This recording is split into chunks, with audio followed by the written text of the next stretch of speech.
The fluorescent lights in the precinct lobby buzzed with that familiar, institutional hum that Robert Mitchell had hoped never to hear again. His wrists still bore the red marks from the handcuffs, and his uniform shirt, the same one he'd worn for his 12-hour shift the night before, carried the stale scent of cigarettes and desperation from the holding cell. As he walked through the heavy glass doors into the gray Boston morning light, Robert's first thought wasn't about the humiliation or the injustice of it all. It was about Lauren. His daughter would be getting ready for school right now, probably wondering where he was, why he hadn't come home. The thought of her waiting in their small apartment, checking her phone for a text that never came, made his chest tighten with a familiar ache, the same one he'd carried for 3 years now, ever since Sarah's funeral. Robert pulled his phone from his pocket with trembling fingers. 17 missed calls from Lauren. His heart lurched. "Papa?" Her voice was small when she answered on the first ring. "Papa, where are you? Mrs. Chen said you never came home, and I was so scared." "I'm okay, sweetheart. I'm coming home now." Robert's voice cracked despite his efforts to sound strong. "There was just a misunderstanding. Everything's fine." But everything wasn't fine, and they both knew it. The cab ride home in another driver's taxi since his own was still impounded. As evidence, took 23 minutes through the morning traffic of East Boston. Robert watched the familiar neighborhoods roll past the corner store where he bought Lauren's favorite cereal when they had extra money, the park where Sarah used to take her to feed the ducks, the bus stop where his daughter waited each morning for her ride to Jefferson High School. This was his world, not the gleaming downtown hotels or the jazz clubs where wealthy women stumbled out of limousines. This was where he belonged, where he understood the rules, where a man's word still meant something, and neighbors looked out for each other's children. The apartment building at 1247 Maple Street had seen better decades. The beige stucco was cracked in places, and the wrought iron balconies had more rust than paint. But it was home. Robert climbed the exterior stairs to the second floor, his legs heavy with exhaustion and dread. How would he explain this to Lauren? How could he make her understand that sometimes the world just wasn't fair? No matter how hard you tried to do the right thing, the door opened before he could turn his key. "Papa!" Lauren threw her arms around him, and for a moment, Robert forgot about everything else. At 17, his daughter was nearly as tall as he was, with Sarah's warm brown eyes and the same stubborn chin that had gotten him into trouble more times than he could count. She pulled back to study his face, her hands still gripping his shoulders. "You look terrible," she said with a matter-of-fact honesty that reminded him so much of her mother. "What happened? Really?" Robert stepped inside and closed the door behind him. The apartment was small, just 2 bedrooms, a kitchen that opened into the living room, and a bathroom with a shower that only worked if you hit the handle just right. But Lauren had made it warm with her mother's quilts and the family photos that covered every available surface. The scent of coffee and cinnamon told him she'd made breakfast. Probably worried sick about him the entire time.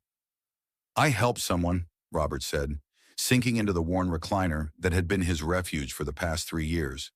"A woman. She was drunk, about to fall into traffic. I steadied her, made sure she was safe." Lauren settled on the arm of his chair the way she used to when she was little, and he'd read to her before bed.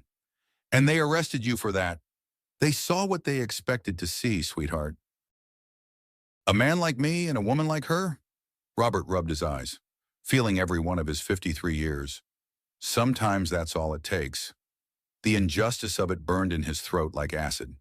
He'd worked 2 jobs for most of Lauren's life, first as a mechanic, and then driving cab when his back couldn't handle the heavy lifting anymore. He'd never missed a parent-teacher conference or a school play. He voted in every election, paid his taxes, helped his neighbors when they needed it. He'd raised his daughter to believe that goodness mattered, that treating people with dignity and respect would be rewarded in kind. Last night had shattered that illusion like a brick through glass. "Papa," Lauren said gently, "you did the right thing. You know that, right?" Robert looked at his daughter, this remarkable young woman who'd learned to be strong too early, who helped with grocery shopping and never complained when they had to eat beans and rice for a week straight, who maintained a 3, 8 GPA while working part-time at the library to help with expenses. She was everything good about him and Sarah combined, and she deserved better than a father who got arrested for trying to help someone. I know, he said, though the words felt hollow, but knowing doesn't pay the rent, does it? Lauren's expression tightened. She was old enough to understand their financial situation, old enough to know that her father missing even one day of work could mean choosing between groceries and the electric bill. How bad is it? I don't know yet. Robert forced himself to be honest with her.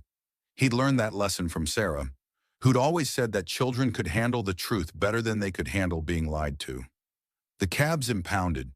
Could be a few days before I get it back. Maybe longer. I'll have to see about borrowing money to rent another one. Or, a knock at the door interrupted him. Robert and Lauren exchanged glances. They weren't expecting anyone, and unexpected visitors in their neighborhood were rarely good news. Through the peephole, Robert saw Mrs. Chen from apartment 2C holding a covered plate.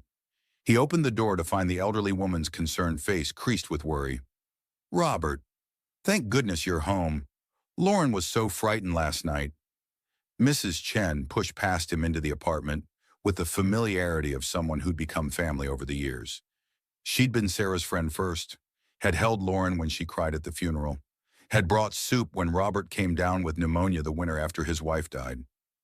I'm sorry she bothered you, Robert said, accepting the plate of what smelled like her famous pork dumplings. Don't be ridiculous.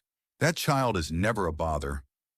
Mrs. Chen settled into the kitchen chair with the authority of someone who'd earned the right to speak her mind.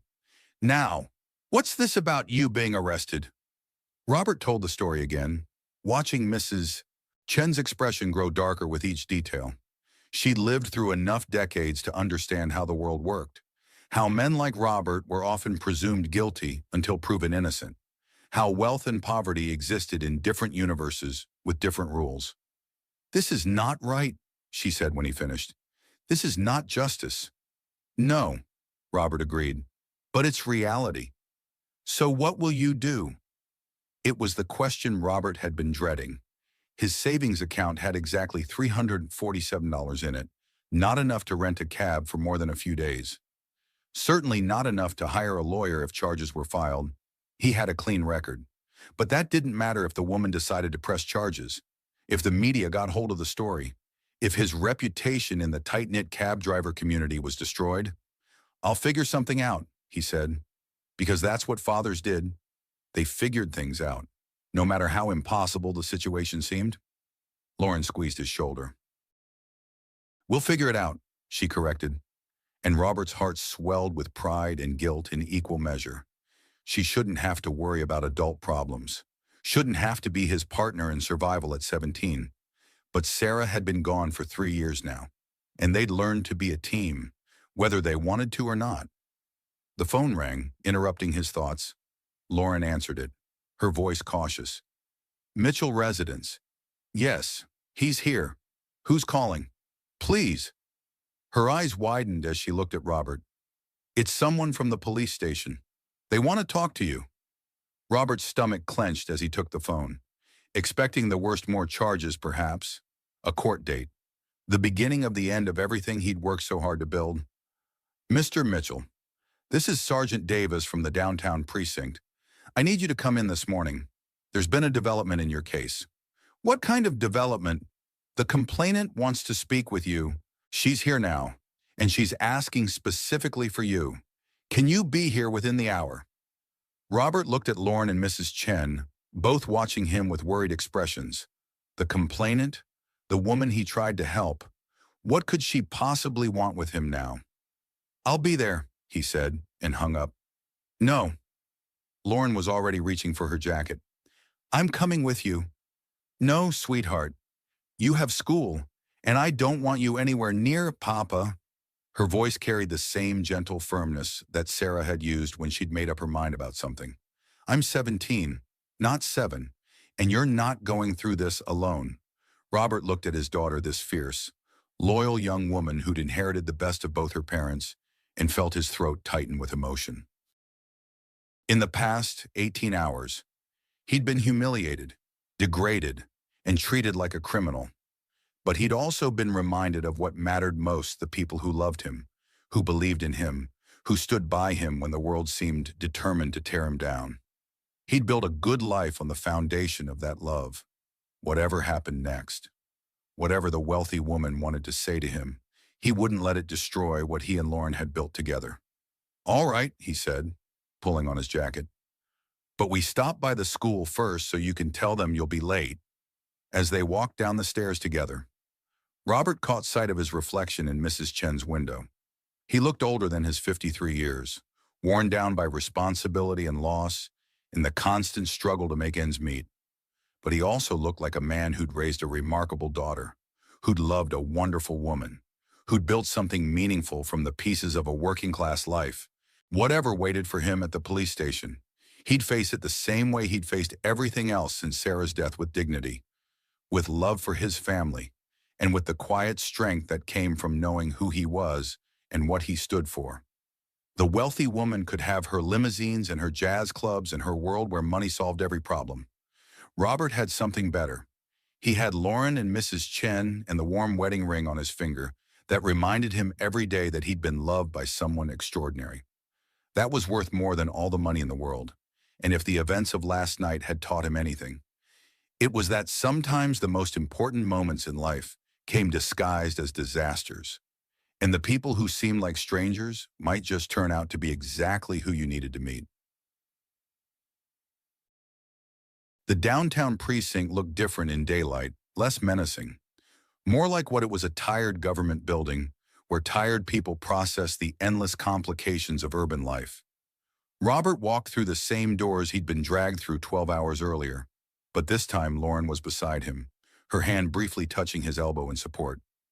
Sergeant Davis met them in the lobby, a middle-aged man with kind eyes and the weary expression of someone who'd seen too much of humanity's capacity for both cruelty and kindness. "Mr. Mitchell, thank you for coming. Ms. Reynolds is waiting in conference room 2. "Reynolds," Lauren whispered as they followed the sergeant down a hallway lined with missing person posters and community service announcements. "The woman from last night," Robert murmured back. The name meant nothing to him. He'd grown up in neighborhoods where people were known by their first names and the work they did, not by surnames that might appear in newspaper business sections. The conference room was small and windowless, furnished with a metal table and plastic chairs that had seen better decades.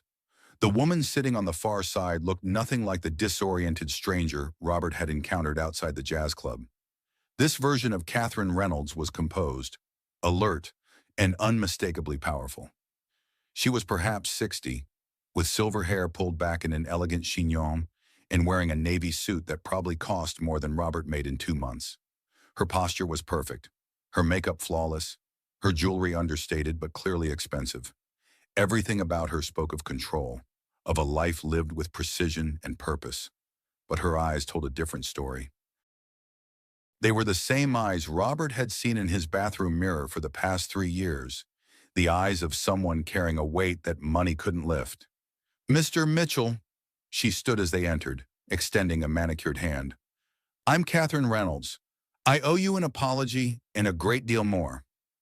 Robert shook her hand, surprised by the firmness of her grip. "This is my daughter, Lauren." "Miss Reynolds," Lauren said politely.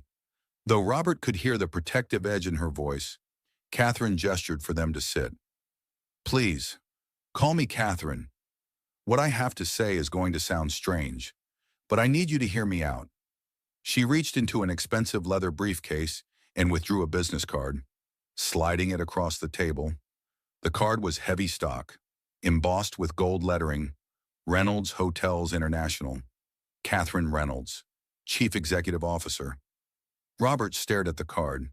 He'd driven past the Reynolds Grand downtown countless times, had dropped off passengers at the elegant lobby with its marble floors and crystal chandeliers. He'd never imagined that the woman who owned that empire was the same person he'd found slumped against a broken limousine.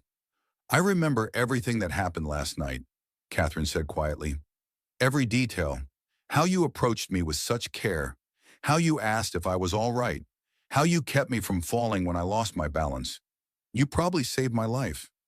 Mr. Mitchell, traffic on that street at that time of night, I could have been killed." I just did what anyone would do, Robert said, uncomfortable with her gratitude. No, Catherine's voice was firm. Most people would have crossed the street, avoided getting involved. You stopped your taxi, got out in the rain, and helped a stranger, and for that kindness, you were arrested, humiliated, and spent the night in jail while your daughter worried herself sick.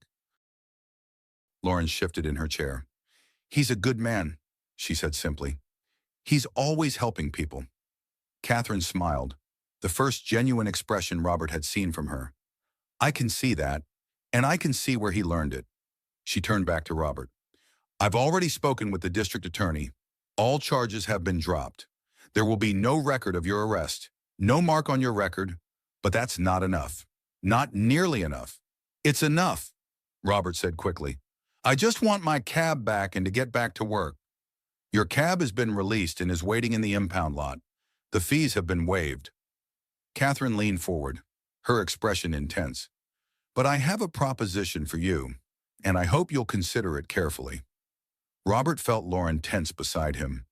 Propositions from wealthy people rarely worked out well for people like them. I need a driver, Catherine continued. Not just any driver. I need someone I can trust. Someone with integrity. Someone who won't judge me for my mistakes. I need that for 30 days. You must have drivers already, Lauren said skeptically. Someone like me, Catherine began. Someone like you, Lauren interrupted, has employees, not allies. Exactly, Catherine said with a sad smile. I have a staff that manages my schedule, protects my image, and reports to my board of directors. What I need is someone who will help me do something I should have done years ago. She paused, seeming to gather her courage. I'm an alcoholic, Mr. Mitchell. Last night wasn't an aberration. It was Tuesday. I've been drinking myself to death for the better part of 5 years. Ever since my parents died and left me alone with an empire I never wanted to run. The confession hung in the air like smoke. Robert had known addicts, had lost friends to drugs and alcohol, had seen families destroyed by substances that promised relief but delivered only pain. But he'd never heard someone speak about their addiction with such clinical honesty. I've tried to quit before, Catherine continued. Rehab facilities, private therapists, interventions staged by well-meaning board members. But I've never tried recovery with someone who has nothing to gain from my success or failure. Someone who sees me as a human being, not as a business asset. What exactly are you asking? Robert said carefully. I want to hire you as my sober companion and driver for 30 days. You'll drive me to AA meetings, to therapy appointments, to the places I need to go to rebuild my life. In exchange, I'll pay you $5,000 a week, Lauren gasped. $20,000, more than Robert made in 6 months of 12-hour shifts, enough to pay off their credit cards, fix the car, maybe even start a college fund for Lauren. That's too much, Robert said immediately. I can't accept. It's not charity. Catherine's voice was crisp, businesslike. It's a job, and frankly, you'd be earning every penny. Do you have any idea how difficult I can be when I'm fighting my own demons? You'd be working harder than you've ever worked in your life. Robert studied her face, looking for the catch, the hidden agenda, the strings that always came attached to offers that seemed too good to be true. But all he saw was a woman who was tired of being alone with her pain. Why me, he asked. You could hire anyone. Professionals who know about addiction, people with training. Because you helped me when you had nothing to gain and everything to lose. Catherine said simply, because your daughter defends you like you're the most important person in her world. Because you'd rather sleep in your car than accept money you haven't earned. Because you're exactly the kind of person I need to remind me who I want to become. Lauren touched Robert's arm. Papa, she whispered, $20,000 could change everything for us. Robert knew she was right. $20,000 would mean Lauren could focus on her studies instead of working at the library. It would mean they could move to a better apartment, maybe even in a different school district. It would mean security, opportunity, a chance at the kind of life Sarah had always wanted for their daughter. But it would also mean accepting help, admitting that he couldn't provide for his family on his own. It would mean entering a world he didn't understand, with rules he didn't know, surrounded by people who spoke a different language of privilege and power. "I need time to think about it," Robert said. Catherine nodded. "Of course, but I should mention there's another factor to consider." She reached into her briefcase again and withdrew a thick legal document. "The city's insurance company has contacted me about a potential lawsuit, wrongful arrest, violation of civil rights, damage to reputation. They're concerned about liability." Robert's stomach clenched. "I don't want to sue anyone. I know, but they don't know that. And frankly, you'd have every right to pursue legal action. What happened to you was wrong. Mr. Mitchell, legally and morally wrong." Catherine's expression hardened. "I've spent my entire adult life watching men in expensive suits make problems disappear with money and lawyers. I won't be part of that system anymore." "What are you saying?" "I'm saying that if you work with me for 30 days, I'll make sure you're compensated fairly for what you've been put through. But more than that, I'll make sure this never happens again to you or to anyone else. I have influence in this city, and I intend to use it to demand better training for police officers, better protocols for handling situations involving vulnerable people." Lauren was staring at Catherine with something approaching awe. "You do that, really?" "Your father helped me when I needed it most," Catherine said. "It's time I learned to help others the same way." Robert felt something shift in his chest, a crack in the wall he'd built around his heart since Sarah's death. This woman was offering him more than money. She was offering him purpose, dignity, a chance to be part of something bigger than survival. 30 days, he said slowly. "And then what? Then you go back to your life, and I go back to mine. No strings, no obligations, just two people who helped each other when it mattered most." Robert looked at Lauren, who was nodding encouragingly. He thought about Mrs. Chen, who'd always told him that opportunities came disguised as challenges. He thought about Sarah, who'd believed that people were fundamentally good, that kindness was never wasted, that taking care of each other was what made life worth living. "All right," he said finally. 30 days, but I have conditions." Catherine smiled a real smile this time, warm and grateful. "Name them." "My daughter comes first.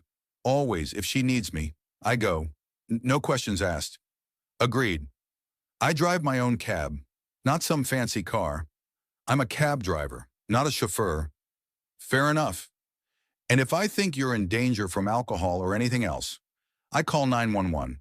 I won't enable your addiction, no matter how much you're paying me."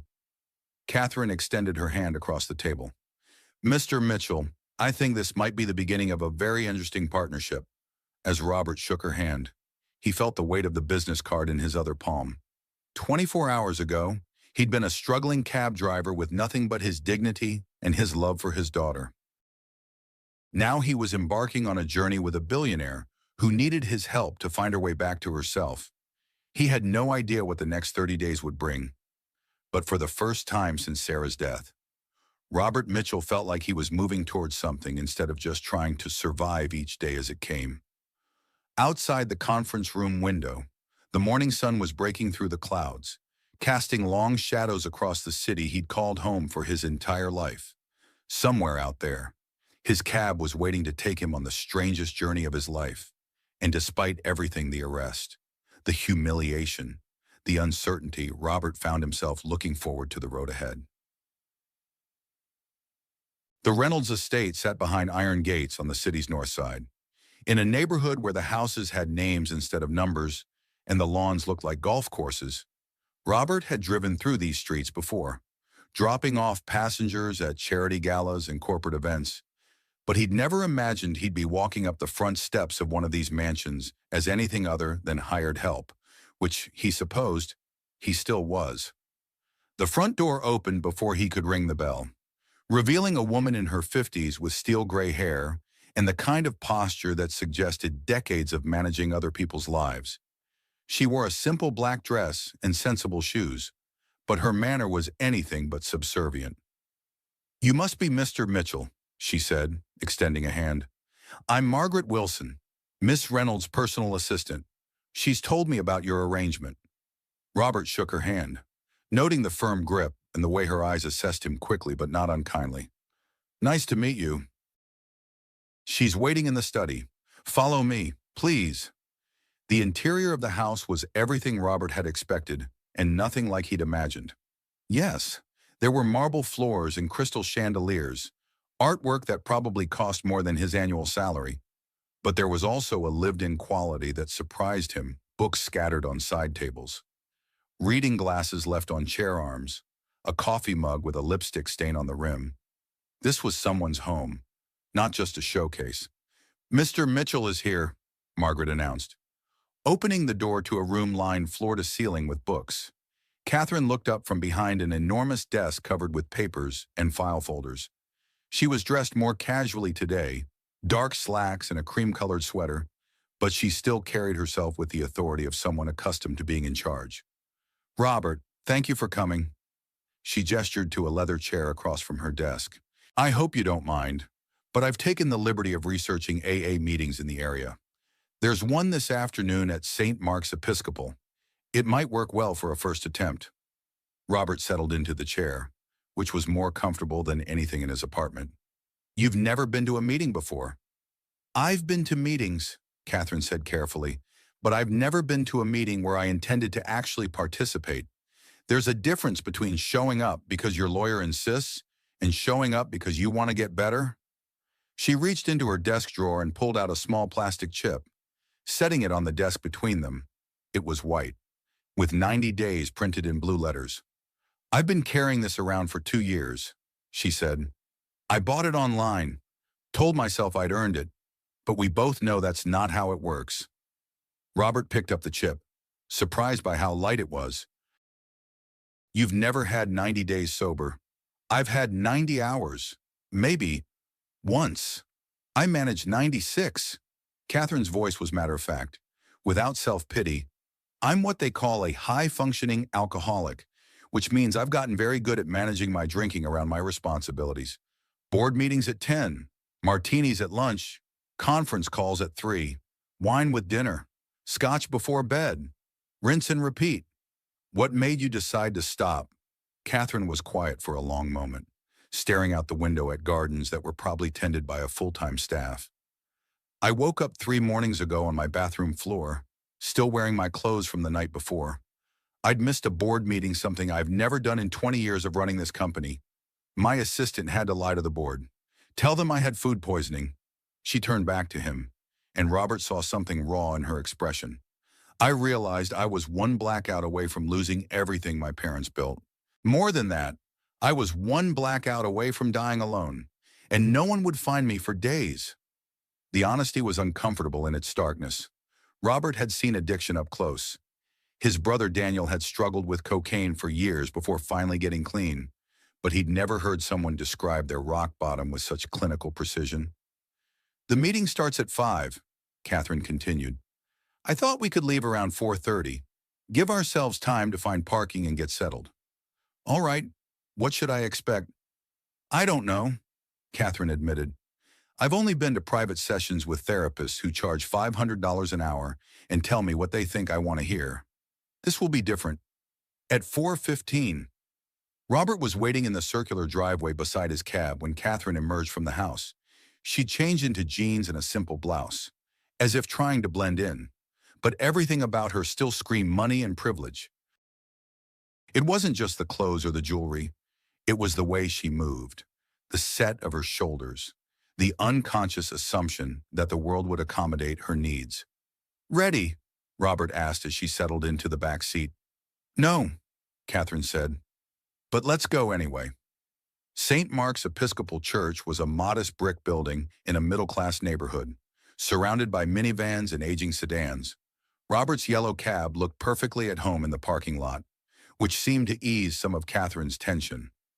It looks so normal, she said as they walked toward the entrance. What were you expecting? I don't know. Something more institutional. I suppose more clinical. The meeting was held in the church's fellowship hall, a room with folding chairs arranged in a circle and a coffee pot that had seen better decades. About 15 people were already seated, ranging in age from perhaps 25 to 70. Dressed in everything from work uniforms to business casual, Robert took a seat near the back, but Catherine hesitated in the doorway.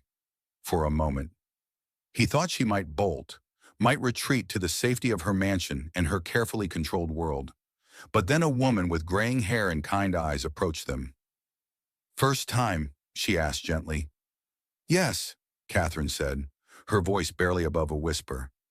"I'm Julie. I've been coming here for about 6 years now. Would you like to sit with me?" Catherine glanced back at Robert, who nodded encouragingly. "I'm Catherine, and yes, that would be nice." Robert watched as Julie led Catherine to chairs in the middle of the circle, chatting quietly about the format of the meeting and the people they'd be sitting with. It was the first time he'd seen anyone treat Catherine as just another person seeking help. And the effect was immediate. Her shoulders relaxed. Her breathing seemed to ease.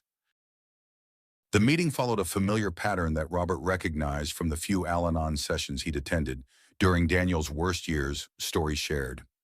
Wisdom offered, struggles acknowledged without judgment. But what struck him most was how Catherine listened, truly listened to each person who spoke. When it came her turn to share, she simply said, "I'm Catherine, and I'm an alcoholic. This is my first meeting, and I'm here because I'm tired of being afraid of my own life." The group welcomed her with murmured affirmations, and Robert saw something in her expression that he hadn't seen before: hope. Perhaps, or at least the possibility of hope, after the meeting. They stood outside the church as other members chatted in small groups before heading to their cars. Catherine seemed reluctant to leave, as if she wanted to absorb every detail of the experience. "How do you feel?" Robert asked as they walked to the cab. "Terrified," Catherine said honestly, "but also lighter, somehow.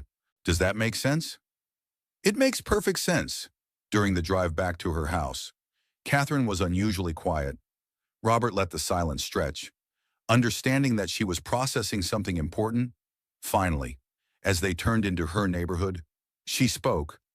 "I've been thinking about what you said yesterday, about doing what anyone would do. But the truth is, most people in my position wouldn't have stopped to help a stranger. We're trained from childhood to avoid messy situations, to let other people handle problems." "But you would have," Robert said, "if you'd been sober, if you'd seen someone in trouble. You would have helped. How can you be so sure?" Robert pulled into her driveway and turned to look at her. "Because you're here. Because instead of pretending last night never happened, you're trying to make it right. Because you're paying a stranger more money than he's ever seen to help you get better. That's not the behavior of someone who doesn't care about other people." Catherine was quiet for a moment, then smiled a small, tentative expression that transformed her face. "Thank you, Robert, for today, for believing in me when I'm not sure I believe in myself," as she walked toward her front door. Robert noticed something different in her step, not confidence exactly, but purpose. The woman who'd stumbled outside the jazz club 3 nights ago had been lost, drowning in her own despair. The woman walking up these steps was still struggling, still afraid, but she was moving forward instead of just surviving. His phone buzzed with a text from Lauren. "How was the first day? Are you okay?" Robert smiled as he typed back, "Fine, sweetheart. See you at dinner." Shurakin. But as he drove home through the familiar streets of his neighborhood, Robert found himself thinking about the expression on Catherine's face during the meeting, the hunger in her eyes as she listened to other people's stories of recovery and relapse. Hope and despair.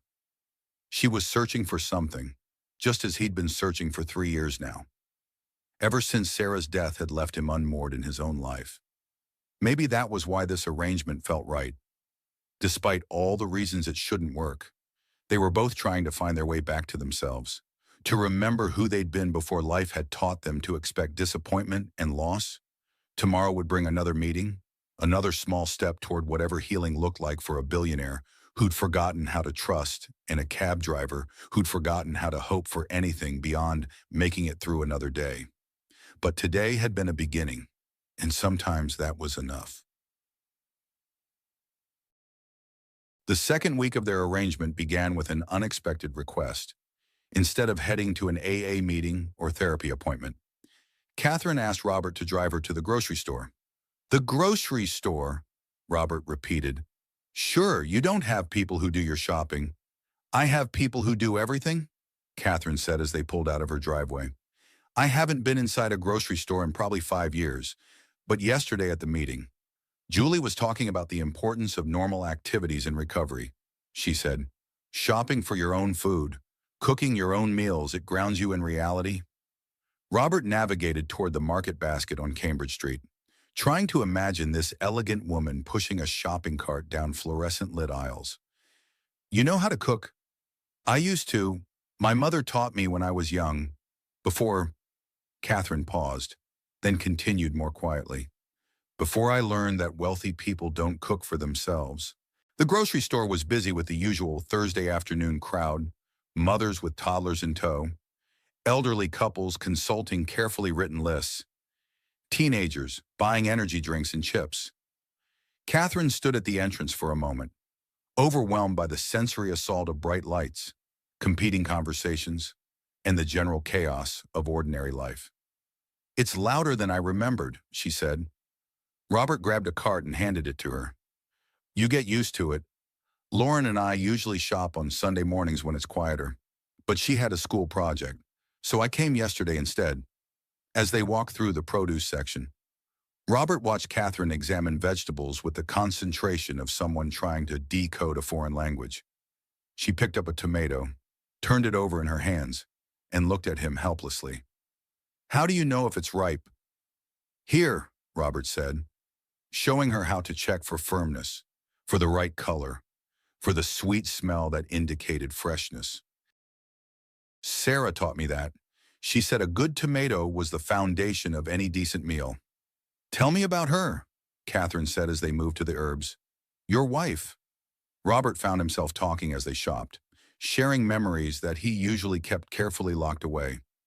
Sarah's laugh, which had been too loud for fancy restaurants but perfect for their kitchen table, her terrible attempts at singing while she cooked, the way she'd dance while stirring sauce, pulling Lauren into impromptu salsa lessons between the stove and the refrigerator. She sounds wonderful, Catherine said softly. She was. She made everything better just by being there. Our apartment, our neighborhood, our whole world. Robert paused, suddenly aware of how much he was sharing. After she died, I didn't know how to live in that world without her. They'd stopped in the cereal aisle, both lost in their own thoughts. Finally, Catherine spoke. I think that's what alcohol was for me, a way to live in a world that felt impossible to navigate sober. When my parents died, I inherited this empire that I never wanted, surrounded by people who saw me as a business asset rather than a person. Drinking was the only way I could tolerate the loneliness. But you're not drinking now, Robert pointed out. No, but I'm not exactly living either. I'm existing, following a routine, going through the motions. There's a difference. They finished shopping in companionable silence, Catherine carefully reading labels and comparing prices with the focus of someone learning a new skill. At the checkout line, she watched the process with fascination, the bagger's efficient movements, the cashier's practice small talk, the ordinary choreography of daily life. $67.32, the cashier announced. Catherine reached for her wallet, but Robert gently touched her arm. Watch first, he suggested. She observed as Robert counted out exact change, noting how he organized his bills, how he waited for the receipt, how he thanked the cashier by name. It was a master class in normalcy, and Robert realized that for all her wealth and sophistication, Catherine was essentially learning how to be a regular person. In the parking lot, as they loaded groceries into the cab, Catherine said, I want to cook dinner tonight, for you and Lauren. If you'd be willing to come. Robert hesitated. Sharing meals felt too intimate, too much like friendship rather than the professional arrangement they'd agreed to maintain. But the hope in her voice reminded him of Lauren when she learned to make pancakes, proud and eager to share her newfound skill. Are you sure Lauren can be pretty direct about food she doesn't like? I'm sure. Besides, if it's terrible, you can always order pizza. That evening, Robert and Lauren arrived at the Reynolds estate to find Catherine in the kitchen, a massive space with commercial-grade appliances and enough counter space for a restaurant. She'd changed into an apron that looked brand new and was standing over a recipe book with the intensity of someone defusing a bomb. "Smells good in here," Lauren said politely, though Robert could tell she was nervous about this breach of their usual routine. "I'm making my mother's chicken piccata," Catherine said, looking up with flour on her cheek. "Or attempting to. I haven't made it in 20 years, so this could be an adventure." Lauren moved closer to the stove, her natural curiosity overcoming her shyness. "What's that you're doing to the chicken?" "Pounding it flat so it cooks evenly." "Would you like to try?" For the next hour, Robert watched his daughter and his employer work side by side, Catherine patiently teaching Lauren techniques that had been passed down through generations of Reynolds women. The kitchen filled with the sounds of sizzling butter, clinking glasses, and Lauren's laughter as she tried to flip a piece of chicken and nearly launched it across the room. "Your daughter is remarkable," Catherine said quietly as Lauren concentrated on stirring the sauce. "She has your kindness, but also something else, a strength that goes beyond her years." "She had to grow up fast after Sarah died," Robert said. "Maybe too fast." "No, I don't think so. I think she grew up exactly as much as she needed to, and no more. That's a gift." Robert, knowing how to adapt without losing herself in the process, turned in when they finally sat down to eat. The piccata was slightly overcooked, and the sauce a bit too thick, but it tasted like care and effort, and the simple pleasure of sharing a meal with people who mattered. Lauren told Catherine about her classes, her part-time job at the library, her plans for college if they could figure out how to afford it. "What do you want to study?" Catherine asked. "Social work," Lauren said without hesitation. "I want to help families like ours, people who work hard but still struggle, who need advocates to navigate systems that weren't designed for them." Catherine glanced at Robert, understanding passing between them. "That's a wonderful goal. The world needs more people who understand what it's like to fight for every opportunity." After dinner, Lauren insisted on helping with the dishes despite Catherine's protest. As they worked together at the enormous sink, Robert found himself studying the scene his teenage daughter teaching a billionaire the most efficient way to scrape plates, both of them laughing at some shared joke. "Papa," Lauren said as they drove home, "she's not what I expected." "What did you expect?" "I don't know. Someone colder. I guess more removed from real life. But she listened to everything I said like it actually mattered to her, and she's really trying. Isn't she, with the meetings and cooking and everything?" "Yes, she's trying." "Good, because I think she needs us. Maybe not our money or anything like that, but our—" Lauren paused, searching for the right word. "Our humanity, I guess. She's forgotten how to be around regular people." Robert marveled at his daughter's insight. At 17, Lauren could see things that had taken him days to understand. Catherine wasn't just hiring him to drive her to meetings. She was paying him to remember how to live in the world as something other than a business empire or a public persona. When his phone rang the next morning, Robert expected it to be Catherine confirming their meeting schedule. Instead, it was Margaret Wilson, her assistant. "Mr. Mitchell, I'm calling to thank you," Margaret said. "I've worked for Ms. Reynolds for 8 years, and yesterday was the first time I've seen her truly relaxed. Whatever you and your daughter did the cooking, the conversation, the normalcy of it, she's different today. Calmer, more present." "We just had dinner," Robert said, uncomfortable with the praise. "No, it was more than that. You treated her like family, and she needs that more than she knows how to ask for it." After he hung up, Robert thought about Margaret's words. In the space of 10 days, his relationship with Catherine had evolved from professional obligation to something more complex. She wasn't just his employer anymore. She was becoming a friend, someone whose struggles he understood because they echoed his own. But friendship with someone like Catherine carried risks that went beyond the obvious differences in their social and economic status. When the 30 days ended, she would return to her world of board meetings and charity galas, while he went back to driving cab, worrying about rent, Getting too attached, letting Lauren get too attached would only lead to disappointment when reality reasserted itself.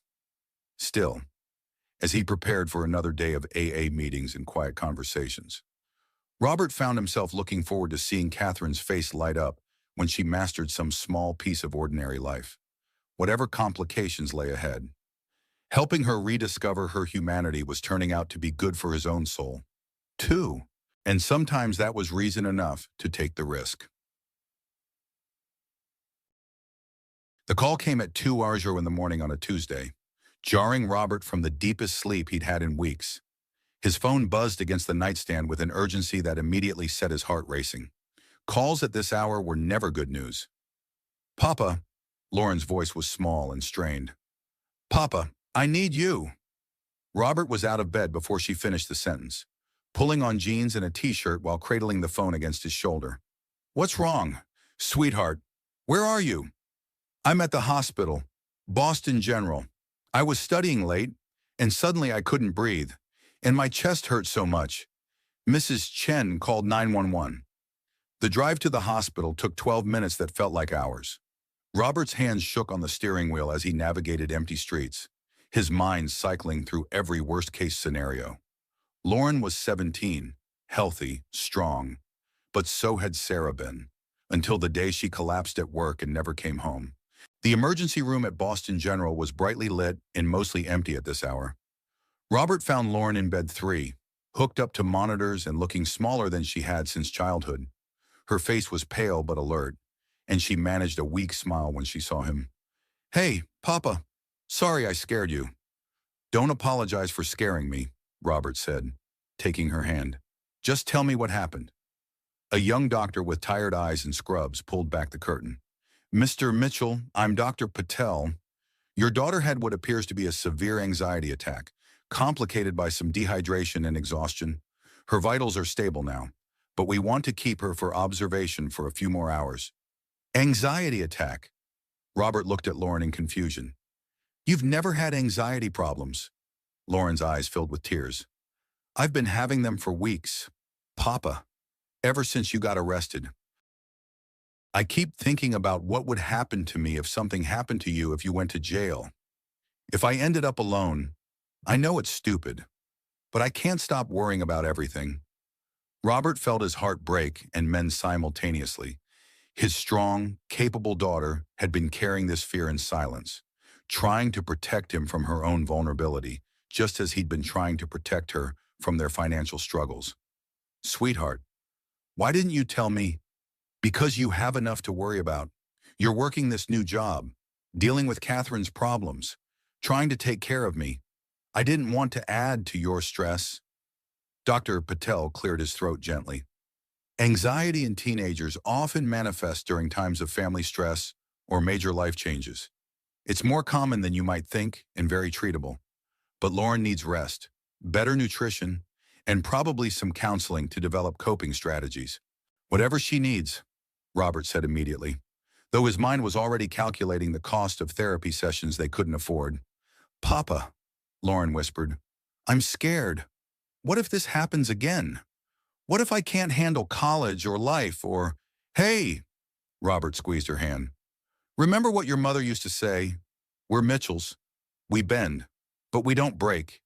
You're going to be fine, and we're going to figure this out. Together." As if summoned by their conversation, Robert's phone buzzed with a text message. At 2:30 in the morning, there was only one person who might be contacting him. "Is everything all right? I couldn't sleep and noticed your location has been at the hospital for an hour." Robert stared at the message, surprised by the concern and the fact that Catherine was apparently awake at this hour. He typed back quickly, "Lauren in ER. Anxiety attack. We'll be here a while." The response came immediately. "On my way." "Who was that?" Lauren asked. "Catherine." "She's coming." Lauren's expression shifted from surprise to something approaching panic. "Papa, no. I look terrible, and I don't want her to see me like this. She's going to think our family is falling apart." "Our family's not falling apart," Robert said firmly. "And Catherine has seen enough of her own dark moments to understand that we all struggle sometimes." 20 minutes later, Catherine appeared in the emergency room wearing jeans, sneakers, and a Northwestern University sweatshirt that made her look like any worried parent rather than a hotel magnate. Her hair was pulled back in a simple ponytail, and she carried 2 coffee cups and a small bag from the hospital gift shop. "How is she?" Catherine asked quietly, settling into the plastic chair beside Robert. "Physically fine. Emotionally?" Robert shrugged helplessly. "I should have seen the signs. Should have known she was struggling. You can't protect her from everything. Robert, trust me, I've tried that approach with people I care about, and it doesn't work." Catherine pulled a small stuffed animal from the gift shop bag, a teddy bear wearing scrubs and a stethoscope. "For Lauren, I know she's 17, but sometimes we all need something to hold on to." When Dr. Patel returned with discharge papers, he took Robert aside for a private conversation about Lauren's treatment options. The recommended therapy would cost $200 per session, and insurance would cover only a fraction of the cost. "I'll figure something out," Robert told the doctor, though he had no idea how, as they prepared to leave. Catherine approached Lauren's bedside. "How are you feeling?" "Sweetheart, embarrassed," Lauren said honestly, "and scared. What if this happens again?" Catherine sat on the edge of the bed, her expression gentle but serious. "Can I tell you something about anxiety? It's your brain trying to protect you from dangers that might not even be real. For years, my anxiety told me that everyone I cared about would eventually leave me, so I stopped letting myself care about anyone. But you know what I learned. Avoiding the fear just makes it stronger. How do you make it go away? You don't make it go away. You learn to carry it differently. You build a life so strong and full of love that the anxiety becomes just one voice among many, instead of the only voice you hear." Lauren clutched the teddy bear to her chest. "Thank you for coming. You didn't have to." "Yes, I did," Catherine said simply. This is what people do for each other. In the hospital parking lot, as they prepared to follow Robert and Lauren home, Catherine touched his arm. "The therapy sessions Lauren needs let me handle the cost." "Catherine, no, I can't accept. This isn't charity. Robert, this is family taking care of family. And whether you're ready to admit it or not, that's what we've become." Robert wanted to argue, to maintain the boundaries that had kept him safe for 3 years. But looking at Lauren's pale face in the rearview mirror, seeing the exhaustion and fear in her eyes, he realized that his pride was a luxury his daughter couldn't afford. "All right," he said quietly, "but I pay you back when I can." "We'll figure something out," Catherine said, echoing his earlier words to the doctor. The drive home was quiet, Lauren dozing in the back seat while Robert processed the night's revelations. His daughter was struggling with anxiety that stemmed, at least in part, from their precarious financial situation and his arrest 2 weeks ago. Catherine had dropped everything to rush to the hospital, had stayed through the uncertainty and paperwork, had offered help without hesitation or judgment. At some point during the longest night he'd experienced since Sarah's death, the careful professional distance he'd maintained between himself and Catherine had collapsed entirely. She was no longer his employer. She was someone who cared about his family, someone he trusted with his daughter's well-being, someone who understood that love sometimes meant showing up at 2:30 in the morning with coffee and a stuffed animal. As he helped Lauren into bed and watched her fall asleep clutching the teddy bear, Robert realized that the walls he'd built around his heart were crumbling piece by piece.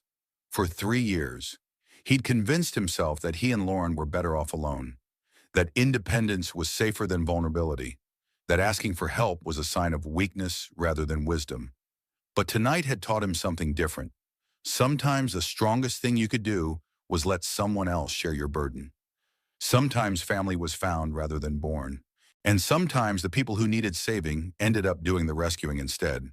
Outside Lauren's bedroom window, the first light of dawn was breaking over the city. In a few hours, he'd drive Catherine to another AA meeting, and they'd continue the careful work of rebuilding their lives one day at a time. But something fundamental had shifted in the space between crisis and comfort, between fear and love. They were no longer just employer and employee, or even friends helping each other through difficult times. They were becoming something deeper, more permanent, more necessary to each other's survival. and for the first time since Sarah's death. That possibility didn't terrify him. It felt like hope. The final week of their 30-day arrangement arrived with the subtle melancholy of a vacation's end. Neither Robert nor Catherine spoke directly about the approaching deadline, but it hung between them like a held breath, coloring every conversation and shared moment with the awareness that their time together was running out. Catherine's progress in recovery had been remarkable. She now shared at the Thursday evening AA meeting at St. Mark's, telling her story with a kind of honesty that helped newcomers believe that change was possible. Her hands no longer shook during morning coffee, and she gained weight that softened the sharp angles of stress in her face. Most importantly, she'd begun to laugh again, not the polite laughter of business meetings, but the genuine, unguarded sound of someone who'd remembered how to find joy in ordinary moments. But with recovery came a different kind of loneliness. As the fog of alcohol lifted, Catherine was confronting the stark reality of her isolation.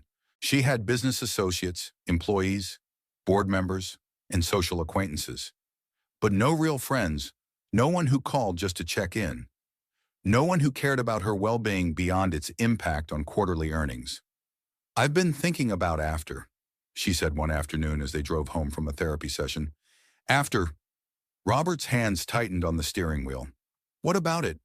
I don't want to go back to the way things were.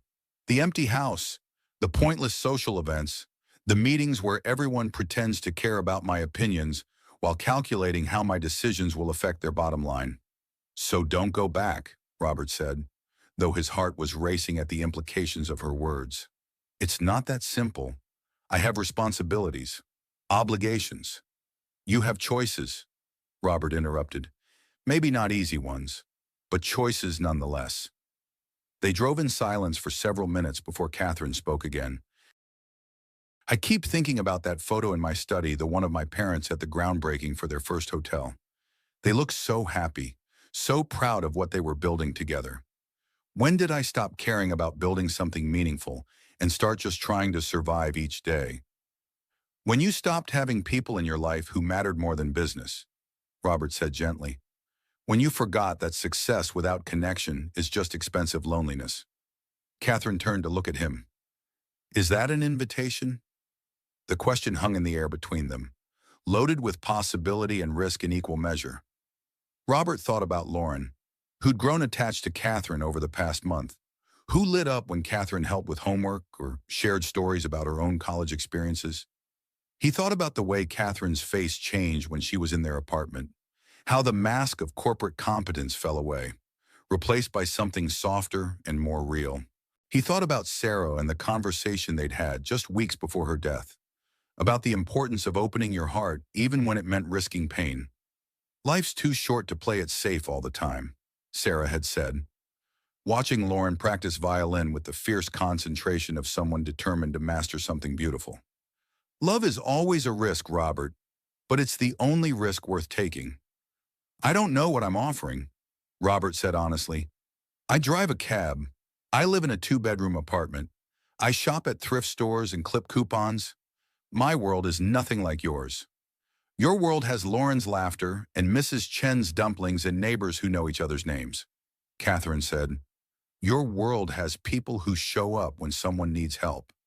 Your world has security, opportunity, the ability to make a real difference in people's lives. Not without guidance, not without people who can remind me why the work matters." Catherine paused, then added quietly, "Not without you." That evening, they attended Lauren's school concert, something Catherine had asked to do since learning about it the week before. Robert watched his daughter perform a violin solo with the same pride he'd felt at every school event for the past 17 years. But tonight was different. Tonight, Catherine sat beside him in the auditorium, applauding enthusiastically and wiping away tears during Lauren's most emotional piece. "She's extraordinary," Catherine whispered during intermission. "You should be so proud." "I am. Every day she reminds me of myself at that age before I learned to be afraid of wanting things too much. Before I decided that caring about people was a liability." After the concert, they went for ice cream at a family-owned shop that had been Robert's tradition with Lauren since she was small. Catherine fit seamlessly into their routine, listening to Lauren's plans for college and offering advice about choosing majors and navigating financial aid applications. "I've been thinking about social work programs," Lauren said, stirring her chocolate chip mint with the focus of someone making important decisions. "There are some good ones in state, but the application deadlines are coming up fast." "Have you considered Northwestern?" Catherine asked casually. "They have an excellent social work program, and I know some people there who could help with the application process." Lauren's eyes widened. "Northwestern is expensive. Like, really expensive. So is staying in state if you factor in opportunity costs," Catherine said. "Sometimes investing more upfront pays off in the long run."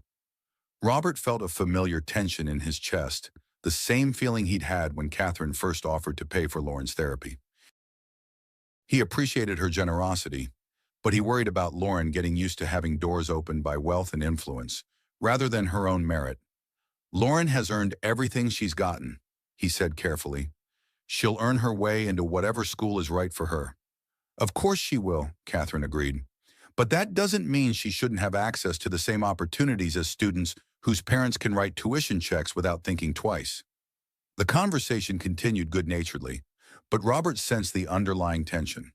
Catherine's world offered possibilities that his never could, and he struggled with the ethics of exposing Lauren to opportunities they couldn't sustain without Catherine's continued involvement in their lives. Later that night, after dropping Catherine at her house, Robert and Lauren sat at their kitchen table with college brochures spread between them. "She's really something, isn't she?" Lauren said, running her finger along Northwestern's admission requirements. "She is. Papa, can I ask you something? Do you like her? I mean, really like her?" Robert studied his daughter's face, seeing Sarah's directness and intuition in her expression. "Why do you ask? Because you're different when you're with her. Happier, I think, less worried about everything. And she's different, too, more like a regular person instead of someone putting on a performance. It's complicated, sweetheart." "Love usually is," Lauren said with the wisdom of someone who'd observed human nature carefully for 17 years. "But that doesn't mean it's not worth it." "Who said anything about love?" Lauren smiled the same knowing smile Sarah used to give him when he was being deliberately obtuse. "Papa, I'm not blind. The way you two look at each other, the way she dropped everything to come to the hospital, the way you both get quiet whenever someone mentions the 30 days ending, that's not friendship. That's people falling in love who are too scared to admit it." Robert felt his face warm. "It's not that simple. We come from different worlds, have different expectations." "So did you and Mom," Lauren pointed out.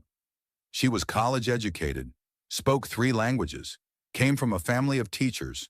You were a high school dropout who worked with your hands, but you built something beautiful together." "That was different." "How?" Lauren challenged. Robert struggled to articulate the differences that seemed so obvious to him. "Your mother and I were young. We grew up together, learned about the world together. Catherine and I are middle-aged adults with established lives, set patterns, with enough life experience to know what matters and what doesn't."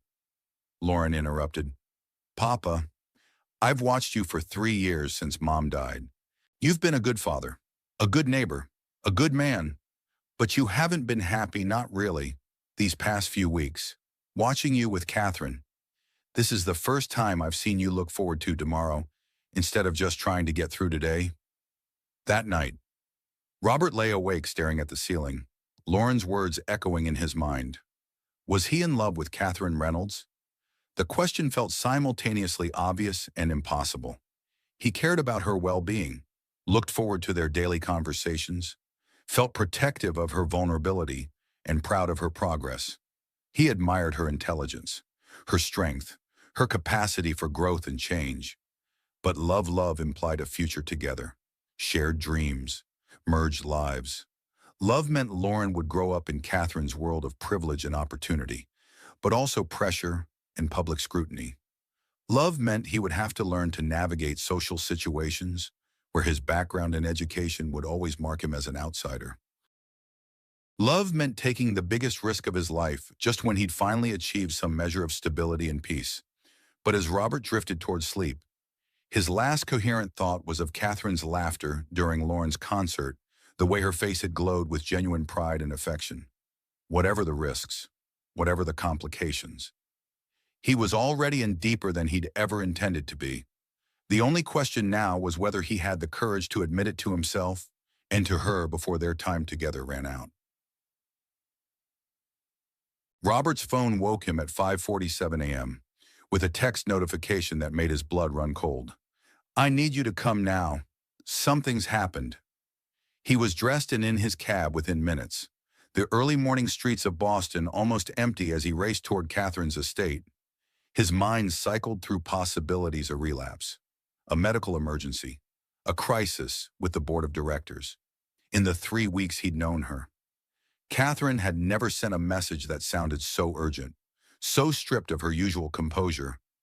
The front gate was open when he arrived, unusual for this hour. Margaret Wilson met him at the door, her normally immaculate appearance disheveled, as if she'd dressed in a hurry. "Thank God you're here," she said, leading him through the house at a pace that bordered on running. "She's in the study. She won't talk to me, won't explain, just keeps saying she needs to see you." Robert found Catherine standing at her desk, still in yesterday's clothes, her silver hair loose around her shoulders. She was staring at documents spread across the polished surface, her expression a mixture of fury and despair that sent a chill through him. "Catherine." She looked up, and the raw vulnerability in her eyes made his chest ache. "You came." "Of course I came. What's happened?" She gestured to the papers on her desk. "These were delivered by courier an hour ago. Special delivery. Marked urgent. Apparently. Some things can't wait for business hours." Robert moved closer to examine the document's legal papers. Complex language about allegations and evidence and deposition schedules. His eyes caught a familiar name, his own.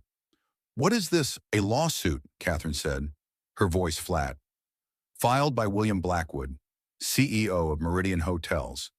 He's alleging that I engineered our entire situation as part of an elaborate fraud, that I hired you to rescue me that night outside Murphy's, that we planned the whole thing to generate sympathy with the board and distract from my alcoholism." Robert felt as if he'd been punched. "That's insane. Why would anyone believe that?" "Because he has photos," Catherine said, pushing a manila envelope toward him. "Taken by a photographer across the street. They show us talking before the police arrived, according to his legal team. They prove we knew each other, that we were conspiring." Robert opened the envelope with trembling fingers. Inside were a dozen glossy photographs showing him steadying Catherine outside the jazz club. His hand on her arm, her face turned toward his, to an outside observer who wanted to see conspiracy.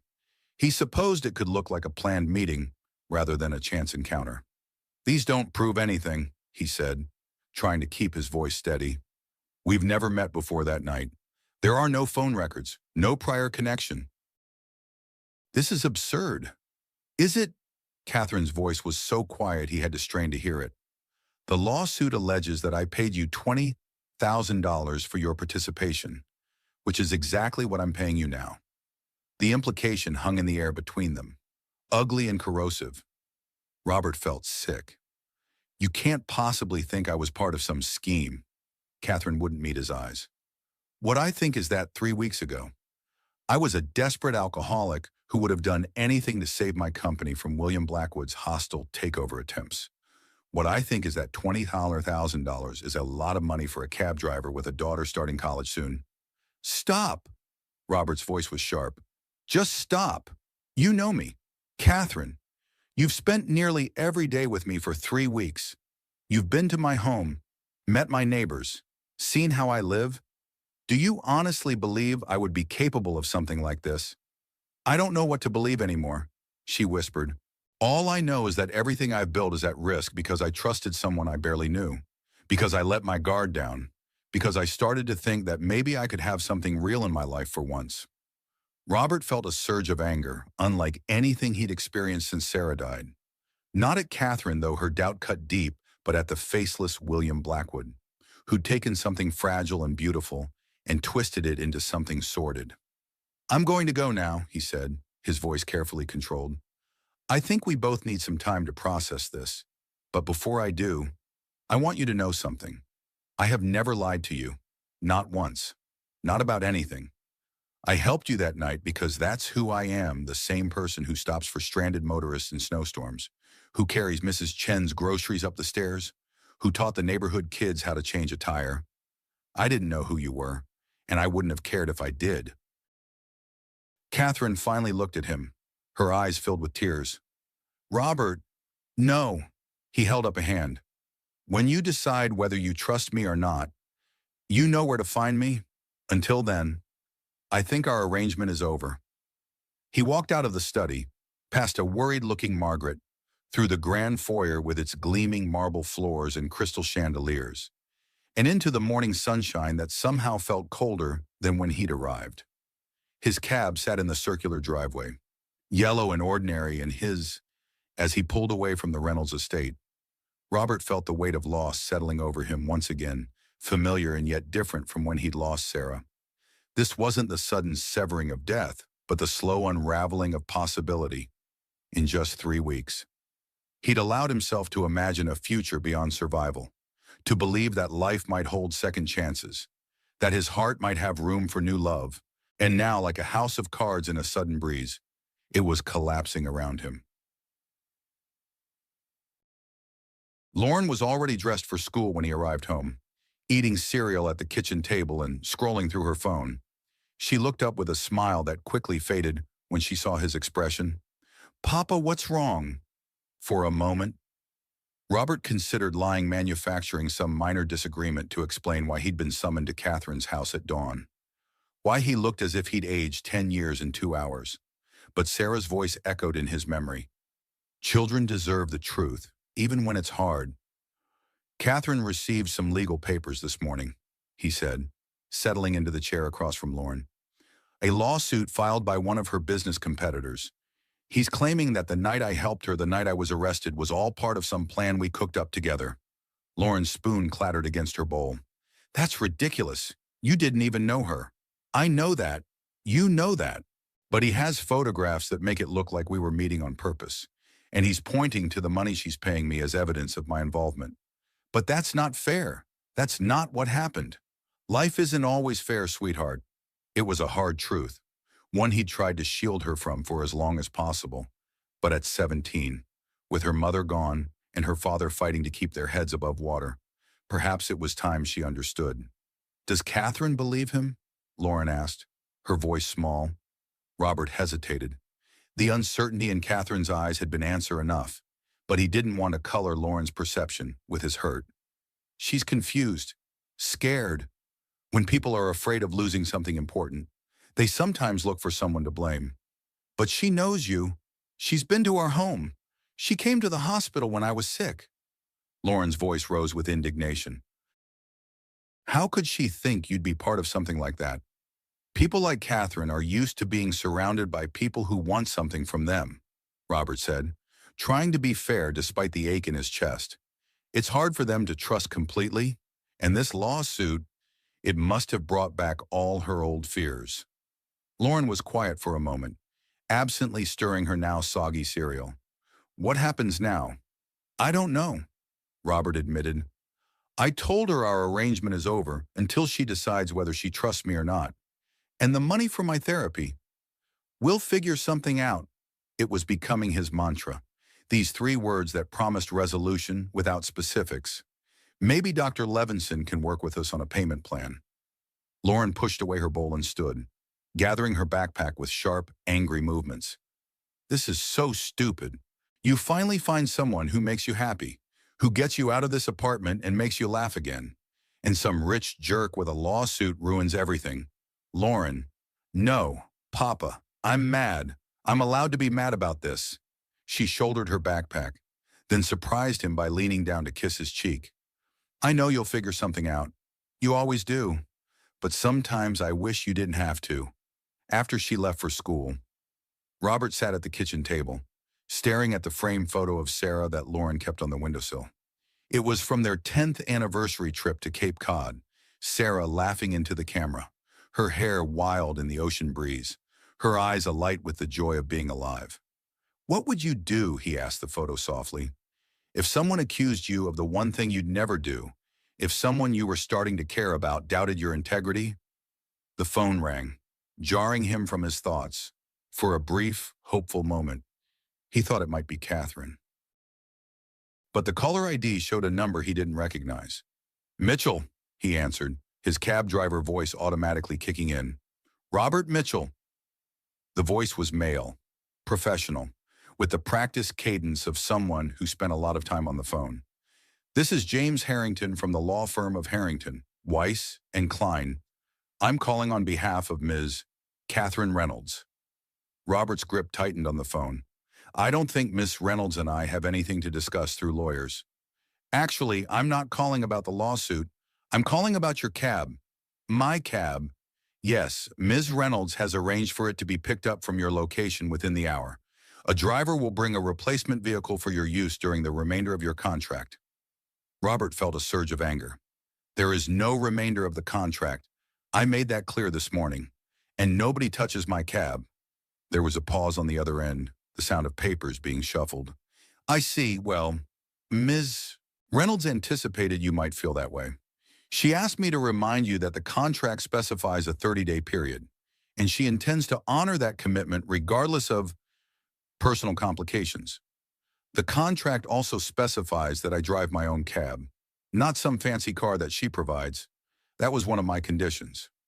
"Ah, but there's a clause that allows for substitute transportation in the event of mechanical issues. The maintenance report on your vehicle indicates several safety concerns that need to be addressed immediately." "What maintenance report? Nobody's inspected my cab.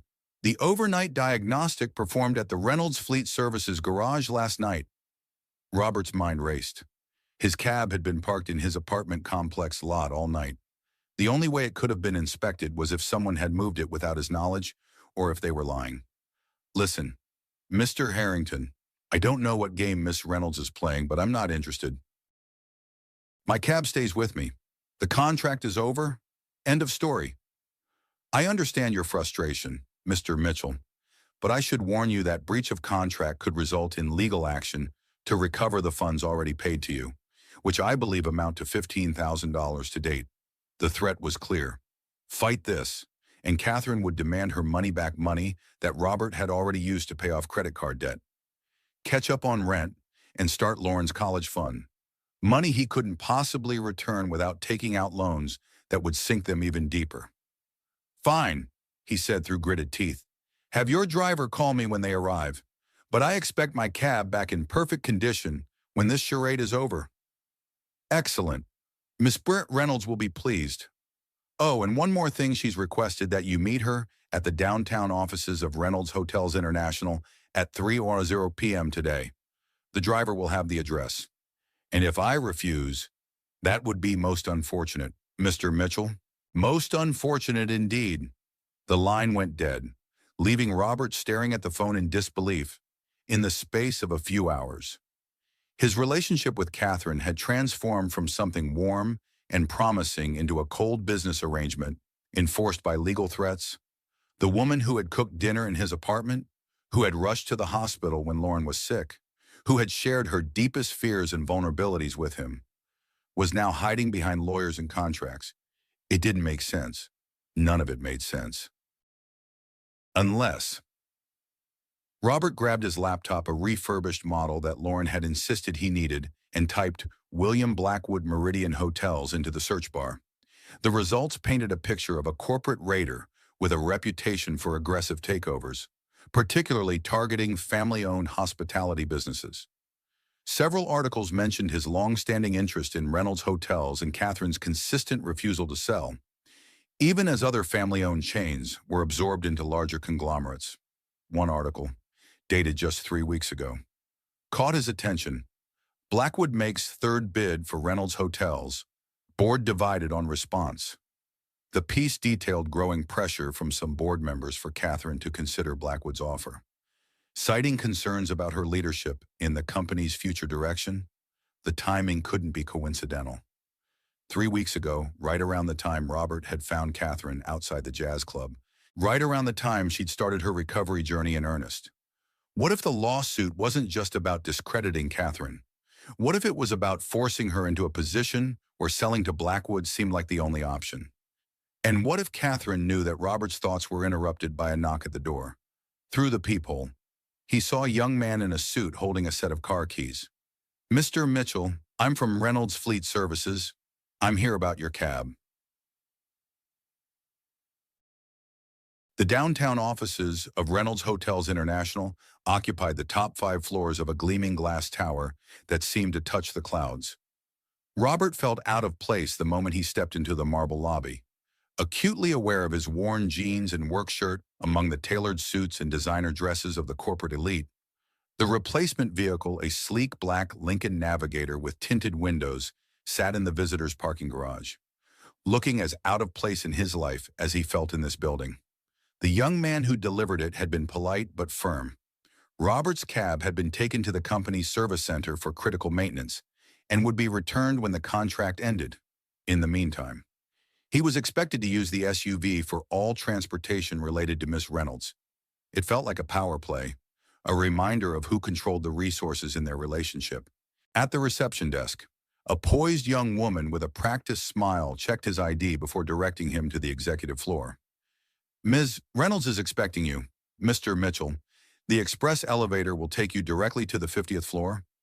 The elevator was glass on 3 sides, offering a stomach-dropping view of Boston as it climbed higher and higher. Robert watched the city spread out beneath him, the familiar neighborhoods where he'd spent his entire life, looking like miniature dioramas from this height.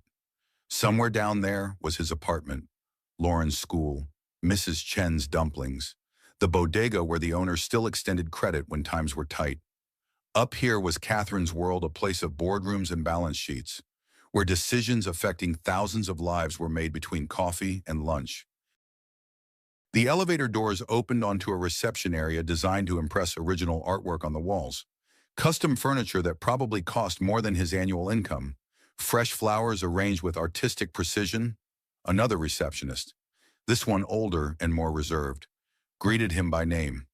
"Mr. Mitchell, Miss Reynolds asked that you be shown directly to the conference room. This way, please." The conference room was enormous, with floor-to-ceiling windows offering a panoramic view of the harbor. A massive table of polished walnut dominated the space, surrounded by high-backed leather chairs. At the far end, standing with her back to the door, was Catherine. She'd transformed back into the version of herself he'd first met at the police station, expertly tailored suit, perfect hair, jewelry that spoke of wealth without ostentation, every trace of the woman who'd laughed in his kitchen, who'd taught Lauren to make chicken piccata, who'd held his hand during AA meetings, had been carefully erased. "Thank you for coming," she said without turning around. "I appreciate your punctuality." "Did I have a choice?" Robert couldn't keep the bitterness from his voice.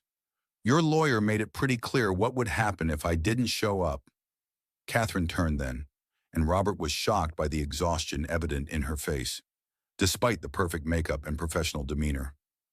Her eyes were hollow, haunted by something he couldn't name. "I apologize for Mr. Harrington's approach," she said. "He can be zealous in his interpretation of instructions. Is that what you call it? Because from where I'm standing, it felt a lot like blackmail. Return the money or do as we say." Catherine gestured to the chairs. "Please sit. What I have to say will take some time, and I'd rather we both be comfortable." Robert remained standing. "I prefer to stand. Thanks. Just tell me what this is about so I can get back to figuring out how to salvage my life now that our arrangement is over." Something flickered across Catherine's face, hurt, perhaps, or regret, but it was quickly replaced by the professional mask she wore so well. "Very well. The reason I asked you here is to discuss next steps regarding William Blackwood's lawsuit. My legal team believes the most effective defense is a counteroffensive, filing our own lawsuit against Blackwood for defamation, corporate espionage, and tortious interference with business relationships. What does any of this have to do with me according to you? I might be part of Blackwood's scheme." "I never said that." Catherine's voice was sharp. You didn't have to. It was all over your face this morning. Catherine looked away, her composure cracking slightly. I was surprised, confused. The photographs show exactly what happened. Me helping a drunk stranger who turned out to be a billionaire? End of story. I know that now. Catherine turned back to him, her expression softening. I spent the morning reviewing security footage from Murphy's Jazz Club, which clearly shows us meeting for the first time. I've spoken with the bartender who served me, the valet who couldn't start my limousine, even the patrol officers who arrested you. Everything confirms what you've always said, that you stopped to help a stranger out of simple human decency. Congratulations on your thorough investigation, Robert said coldly. I'm so glad my integrity has been verified to your satisfaction. Now, if that's all, that's not all. Catherine moved toward him, closing the distance between them. Robert, I need to apologize. This morning, when those papers arrived, I panicked. For a moment, just a moment, I allowed old fears and suspicions to override what I know about you, what I've learned about you, what I've come to. She paused, searching for the right word. To feel for you. The sincerity in her voice made Robert's anger waver, but he held firm. That's the problem, isn't it, when push came to shove? Your first instinct was to doubt me, to believe that I might be capable of manipulating you, using you, conspiring against you. After everything we've shared, that's still where your mind went. Yes, Catherine admitted, and the simple honesty of it caught him off guard. Yes, that's where my mind went, because for most of my adult life, that's been my reality. People who approach me with agendas, who see me as a means to an end, who measure my worth by what I can provide. It was easier to believe you might be like everyone else than to trust that you're different. I am different, Robert said quietly. I've always been different. I know. Catherine's voice was barely above a whisper. And I'm so sorry I forgot that. Even for a moment. They stood in silence for several heartbeats, the weight of hurt and hope suspended between them. Robert wanted to forgive her. The pain in her eyes was real, the regret genuine. But trust, once damaged, wasn't easily repaired. So what happens now, he finally asked. With Blackwood, with the lawsuit, with everything. Catherine seemed to gather herself, returning to the practical matters at hand. Now we fight back. The lawsuit isn't just about discrediting me or implying that you were part of some scheme. It's about weakening my position with the board, creating enough doubt about my leadership that they'll consider Blackwood's latest takeover offer. He's been trying to acquire Reynolds Hotels for years, and he sees my personal issues as an opportunity. And what do you need from me? Honesty, testimony, your account of what really happened that night. That's it. You didn't need to send lawyers and take my cab for that. You could have just asked. Catherine looked away, and Robert sensed there was more she wasn't saying. What else? Catherine, what aren't you telling me? She moved to the window, staring out at the harbor as if seeking courage in the distant horizon. Blackwood's legal team has been investigating you. They've interviewed your neighbors, Lauren's teachers, even your ex-brother-in-law in Chicago. They're looking for anything they can use to discredit your character, to make it seem plausible that you'd participate in a scheme like the one they're alleging. Robert felt cold dread settling in his stomach. My family has nothing to do with this. Lauren has nothing to do with this. I agree, which is why I've taken steps to protect them and you. What kind of steps? Catherine turned back to face him, her expression resolute. I've had your cab thoroughly serviced and upgraded with new safety features. I've arranged for enhanced security at your apartment building. I've established a trust for Lauren's education that can't be touched by litigation or settlement. And I've retained the best defense attorney in Boston to represent you, should Blackwood's people try to drag you into court. The scale of her response left Robert momentarily speechless, while he'd been angry about his cab being taken. She'd been methodically erecting protections around his life and Lauren's future. Why, he finally asked, why go to all this trouble for me? Because I care about you, Catherine said simply. Because what started as a business arrangement has become the most important relationship in my life. Because the thought of you or Lauren being hurt because of me is unacceptable. Robert felt the anger that had sustained him throughout the day beginning to ebb, replaced by a confusion of emotions he couldn't quite name. This morning you thought I might be part of Blackwood's scheme. Now you're saying I'm the most important relationship in your life. That's quite a turnaround in 8 hours. Fear makes us stupid, Catherine said with a sad smile. But it doesn't have to make us cruel. This morning I was afraid of Blackwood, of the board, of losing everything my parents built. But most of all, I was afraid of losing you, of discovering that the connection I thought we had was just another illusion. And now I'm still afraid, but I'm choosing to trust what I know about you, what I've seen with my own eyes, what I've felt in my own heart. Catherine moved closer, close enough that Robert could see the fine lines around her eyes, the slight tremble in her hands that betrayed her nerves. I'm choosing to believe that sometimes extraordinary things happen for ordinary reasons, that a decent man might help a drunk woman simply because she needed help, that two people from different worlds might find something real together, that second chances exist if we're brave enough to take them. Robert wanted to believe her. Every part of him wanted to cross the distance between them, to take her hands, to say that trust worked both ways, and he was willing to try again. But something still held him back, some final reservation that needed addressing. The lawyers, the threats about the contract, taking my cab without permission that wasn't about protecting me. That was about controlling the situation, making sure I showed up here so you could manage the narrative.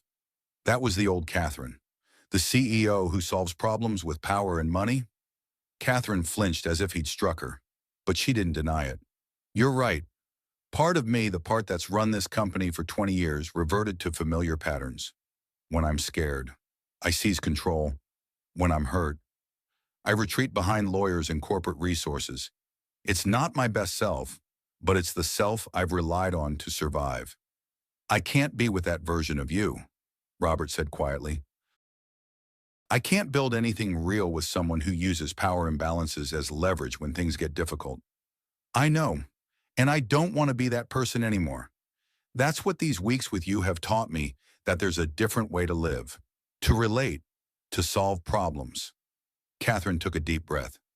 So I'm asking you, right now, what you need from me to move forward, not as my driver, not as my sober companion, but as whatever we might become to each other. The vulnerability in her question cracked something open in Robert's chest. This wasn't the CEO of Reynolds Hotels International speaking.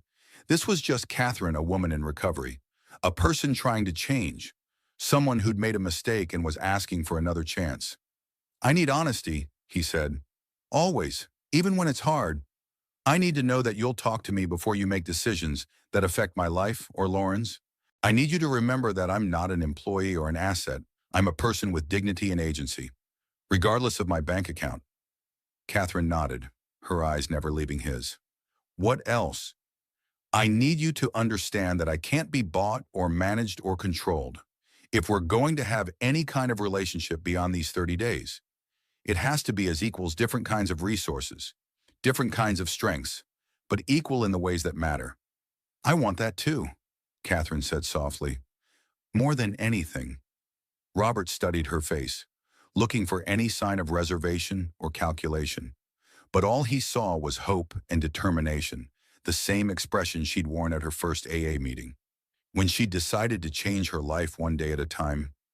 Then I think we start over, he said, extending his hand. Hello, I'm Robert Mitchell. I drive a cab, raise a remarkable daughter, and try my best to be a decent human being. Catherine's smile was like sunrise breaking through clouds.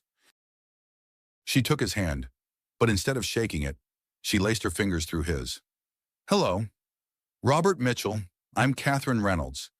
I'm an alcoholic in recovery, the reluctant CEO of a hotel chain, and I'm pretty sure I'm falling in love with you. The confession hung in the air between them, honest and vulnerable and irrevocable. Robert felt his heart pounding in his chest, the sensation of her hand in his, anchoring him to this moment that suddenly felt like the beginning of something extraordinary. That's quite an introduction, he said, his voice rough with emotion. Too much too soon, she asked, uncertainty flickering across her face. No, Robert said, squeezing her hand gently. Just unexpected. Usually people wait until at least the second introduction to mention the love part. Catherine laughed the real laugh, the one he'd missed hearing this morning.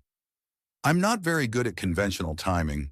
One of my many flaws you'll have to decide if you can live with. I think I can manage. Robert took a deep breath, his own feelings clarifying in the light of her honesty. I'm falling in love with you too. Catherine Reynolds. God help me. But I am. She stepped closer. Close enough that he could smell her perfume, something subtle and expensive, that somehow reminded him of home. I was hoping you'd say that. Where do we go from here? Robert asked, suddenly aware that they were standing in the executive conference room of her company, surrounded by corporate trappings that represented everything that separated their worlds. First, we deal with Blackwood, Catherine said, her expression hardening with resolve. We show him that trying to destroy what we're building will be the biggest mistake of his career. Then we figure out the rest together, one day at a time. Isn't that what they say in AA? One day at a time, Robert agreed. But maybe we could start with getting my cab back. Catherine laughed again, and the sound was like a promise of better days ahead. Your cab is being detailed as we speak. New tires, new brakes, complete engine overhaul. It'll be like driving a brand new vehicle. Just still your cab. You had it serviced without asking me. I know, I'm sorry. Old habits. She looked genuinely contrite. I should have asked first, but the mechanic who inspected it said the brake lines had been tampered with, cut just enough to cause failure at low speeds. That's why your cab died outside Murphy's the night you found me. Robert felt cold shock wash over him. Tampered with? Are you saying? I'm saying Blackwood didn't just happen to have a photographer across the street that night. I'm saying what looked like a chance encounter might have been orchestrated, just not the way his lawsuit claims. The implications were staggering. If what Catherine was suggesting was true, then Blackwood had not only manufactured evidence for his lawsuit, but had potentially put lives at risk, including Robert's and Catherine's. We need to talk to the police, Robert said immediately. If someone deliberately sabotaged my cab, we will, Catherine assured him. But first, we need to gather all the evidence. The mechanic is preparing a detailed report. The security footage from Murphy's has been preserved. We're building a case that won't just defeat Blackwood's lawsuit, but will expose his methods to the board, to our shareholders, and if necessary, to criminal investigators. Robert shook his head, still processing this new twist. This is way beyond anything I'm used to dealing with. Corporate espionage, sabotage, this is like something from a movie, not real life. Welcome to my world, Catherine said with a grim smile. Where business rivalries sometimes cross ethical and legal lines, where billions of dollars make people capable of things you'd never imagine. And you live with this every day. This is normal for you. Not the sabotage, no, but the ruthlessness, the win-at-all-costs mentality. Unfortunately, yes, it's why I started drinking in the first place, to numb myself to the reality of the world I inhabit, to forget, just for a few hours, the kind of people I have to deal with. Robert could see the weight of it in her eyes, the toll that living in such an environment had taken on her in that moment. His remaining anger dissolved, replaced by a fierce protectiveness he hadn't felt since Sarah was alive. Well, you don't have to face it alone anymore, he said firmly. Whatever Blackwood throws at us, we'll handle it together. My world, your world, maybe it's time we built something new between them. Catherine's eyes shone with unshed tears. I'd like that, more than I can say. The tension of the day seemed to evaporate as they stood together, hands still clasped. The vast city spread out below them like a promise of possibilities. They were an unlikely pair, a cab driver and a hotel magnate, a widower and a recovering alcoholic, a man who'd spent his life working with his hands and a woman who'd spent hers working with her mind. But in that moment, standing in the fading afternoon light 50 floors above Boston, their differences seemed less like obstacles and more like complementary strengths, pieces of a puzzle that, when fitted together, might create something beautiful and unexpected and true. So, Robert said, breaking the contemplative silence, what's our next move against Blackwood? Catherine's smile was both determined and slightly mischievous, an expression he'd come to treasure in their weeks together. Our next move, Robert Mitchell, is to tell the truth. Loudly, publicly, and with evidence that will make William Blackwood wish he'd never heard of either of us. Sounds like a plan, Robert said, returning her smile. When do we start? We already have. Catherine gestured to the conference table, where folders and documents were neatly arranged at each place setting. The board will be here in an hour. I thought you might like to join us. Me at a board meeting. Robert couldn't hide his surprise. Why would they want to hear from me? Because you're the man Blackwood is accusing of conspiracy. Because you're the person who's helped me stay sober for 23 days, the longest I've been clean in 5 years. Because your integrity is the cornerstone of our defense. Catherine paused, then added softly, and because you're important to me, and it's time they understood that. The simplicity of her reasoning touched something deep in Robert's heart.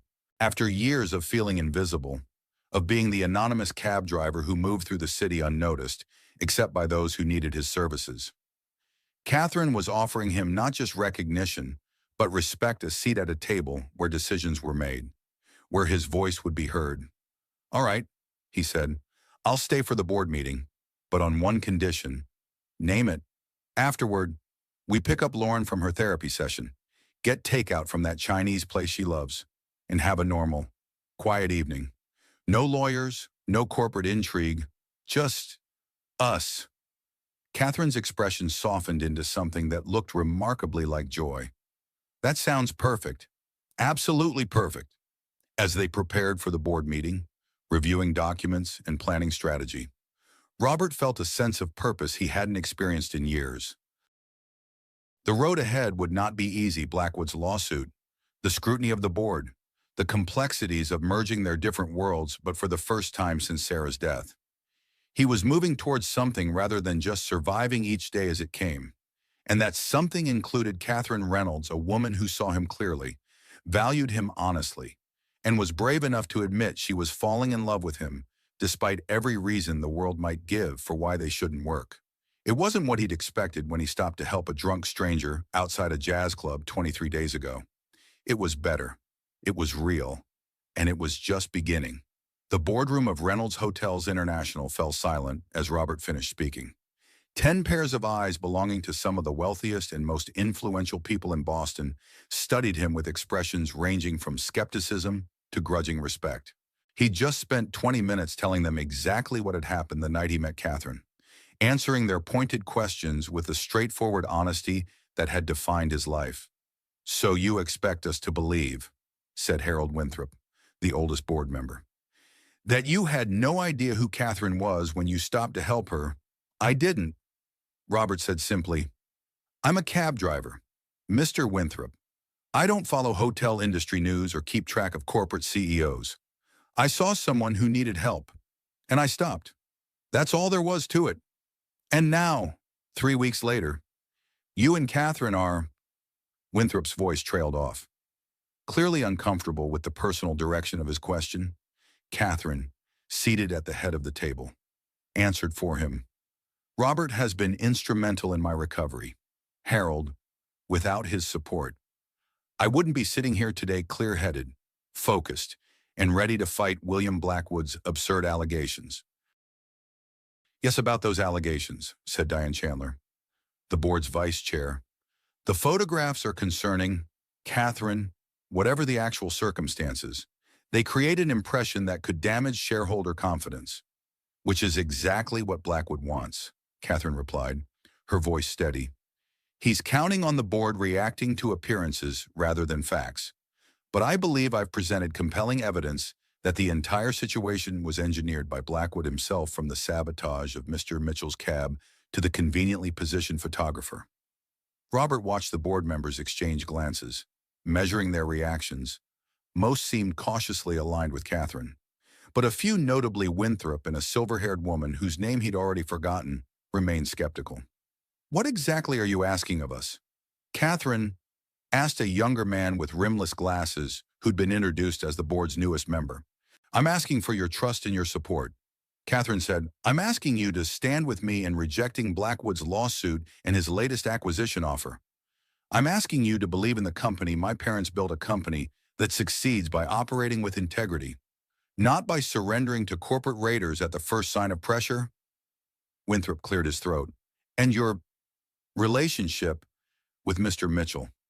How do you propose we address that with stakeholders? Catherine's gaze shifted to Robert, a silent question in her eyes. They hadn't discussed how public their personal connection would become, hadn't defined what they were to each other beyond the admission of growing feelings shared in this very room hours earlier. My relationship with Robert is not a corporate asset to be managed or a liability to be mitigated, Catherine said firmly. It's personal, it's private, and it's separate from my responsibilities as CEO.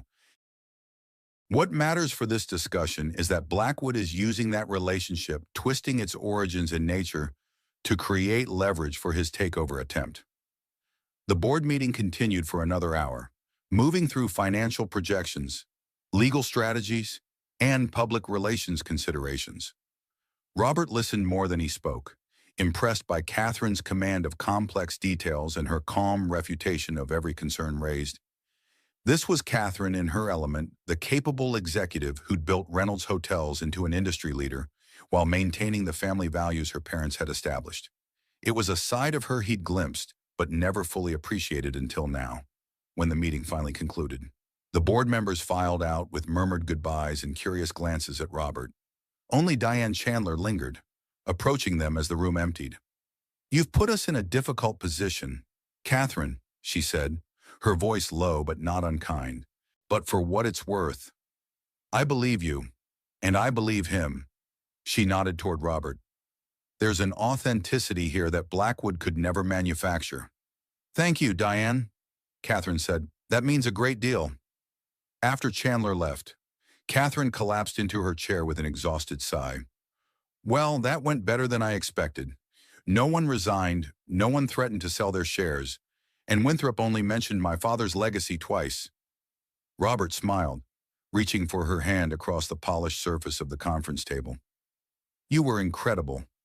I had no idea you could juggle so many complex issues while making it look effortless. Hardly effortless, Catherine admitted, squeezing his hand. I'm running on adrenaline and 3 cups of coffee. But having you here knowing you were on my side made all the difference. I am on your side, Robert said. Today, tomorrow. For however long you want me there.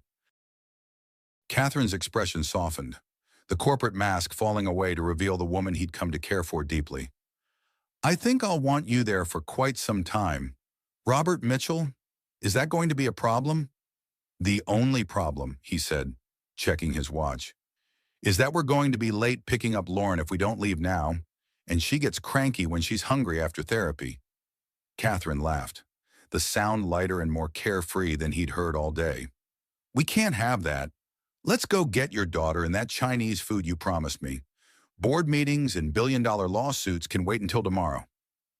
As they drove through the evening streets of Boston in Robert's freshly serviced cab, Catherine had insisted they leave the Lincoln Navigator in the corporate garage. Robert found himself marveling at the strange turns his life had taken. 3 weeks ago, he'd been a struggling widower focused solely on survival. Now he was driving away from a corporate boardroom with a billionaire CEO who just declared their relationship personal and private in front of Boston's business elite.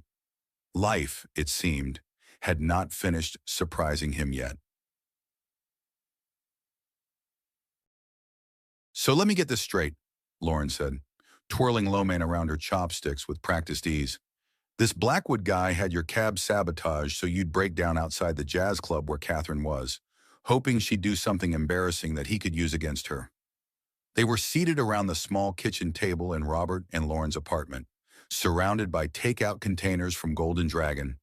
Catherine had changed from her business suit into jeans and a borrowed sweatshirt of Lauren's, her silver hair loose around her shoulders, her feet bare on the linoleum floor. That's our theory, Catherine confirmed. We're still gathering evidence, But the mechanic's report is pretty conclusive. The brake lines were deliberately cut not enough to cause a catastrophic failure, but enough to ensure the cab would die at low speed. That's seriously messed up, Lauren declared. He could have hurt someone. He could have hurt you. Papa? I'm fine, sweetheart, Robert assured her. And now that we know what we're dealing with, we can fight back properly. How? Lauren asked, reaching for another spring roll. I mean, this guy sounds like a total psycho, and he's obviously super rich and powerful if he's trying to buy Catherine's company. Catherine and Robert exchanged glances. They'd agreed to be honest with Lauren about the situation, but neither wanted to worry her unnecessarily. We're going to use the truth, Catherine said. We're gathering evidence of what really happened, and we're going to make it public before Blackwood can control the narrative with his lawsuit. Like a press conference, Lauren's eyes widened, with cameras and reporters and everything. Something like that, Robert acknowledged. Catherine's legal team thinks it's the best approach. Get ahead of the story. Present the facts clearly. Show that we have nothing to hide. But what about your privacy? Won't everyone be all up in your business, asking about, you know? Lauren gestured between them, her implication clear. Yes, Catherine said frankly. People will be curious about our relationship. They'll ask intrusive questions. They'll speculate and gossip and probably make up things that aren't true. That sounds awful, Lauren grimaced. Why would anyone choose to live like that? Sometimes we don't choose our battles, Catherine said, her voice gentle. Sometimes they choose us. But I believe that living truthfully even under scrutiny is better than hiding or letting someone like Blackwood control the story of who we are and what we mean to each other. Robert felt a surge of pride at Catherine's words. Despite her years in the corporate spotlight, despite the protective layers she'd built around herself, she was choosing vulnerability and honesty not just in private, but potentially before the entire world. What about school? Lauren asked, turning to her father. What about Mrs. Chen and the neighbors? Are they going to be, like, hounded by reporters or something? I hope not, Robert said, though the possibility had been weighing on him. Catherine's team is working on strategies to minimize the impact on our lives, but there might be some temporary disruption.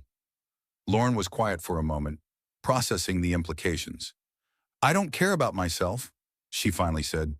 People at school already think I'm weird because I actually like studying and I work at the library. But Mrs. Chen, she's getting older, and this kind of stress isn't good for her. I've thought about that, Catherine said. If it becomes necessary, I can arrange for Mrs. Chen to stay at one of our properties somewhere comfortable and private, with any medical support she might need. The same offer extends to both of you. Of course, Robert started to protest, but Catherine held up a hand. It's not charity, Robert. It's pragmatism. If Blackwood escalates this fight, and I believe he will having you somewhere secure and monitored, makes strategic sense. She's right, Papa, Lauren said, surprising him with her support. We don't have to hide, but we don't have to make it easy for them either. Robert looked between his daughter and Catherine, struck by how quickly they'd formed an alliance. There was something of Sarah in the way Lauren evaluated problems and solutions, practical, unsentimental, focused on the greater good. All right, he conceded. If things get too intense, we'll consider temporary relocation, but not to one of your hotels. Catherine, that would just feed into Blackwood's narrative about me being on your payroll. Fair point, Catherine acknowledged. We'll find an alternative if it becomes necessary.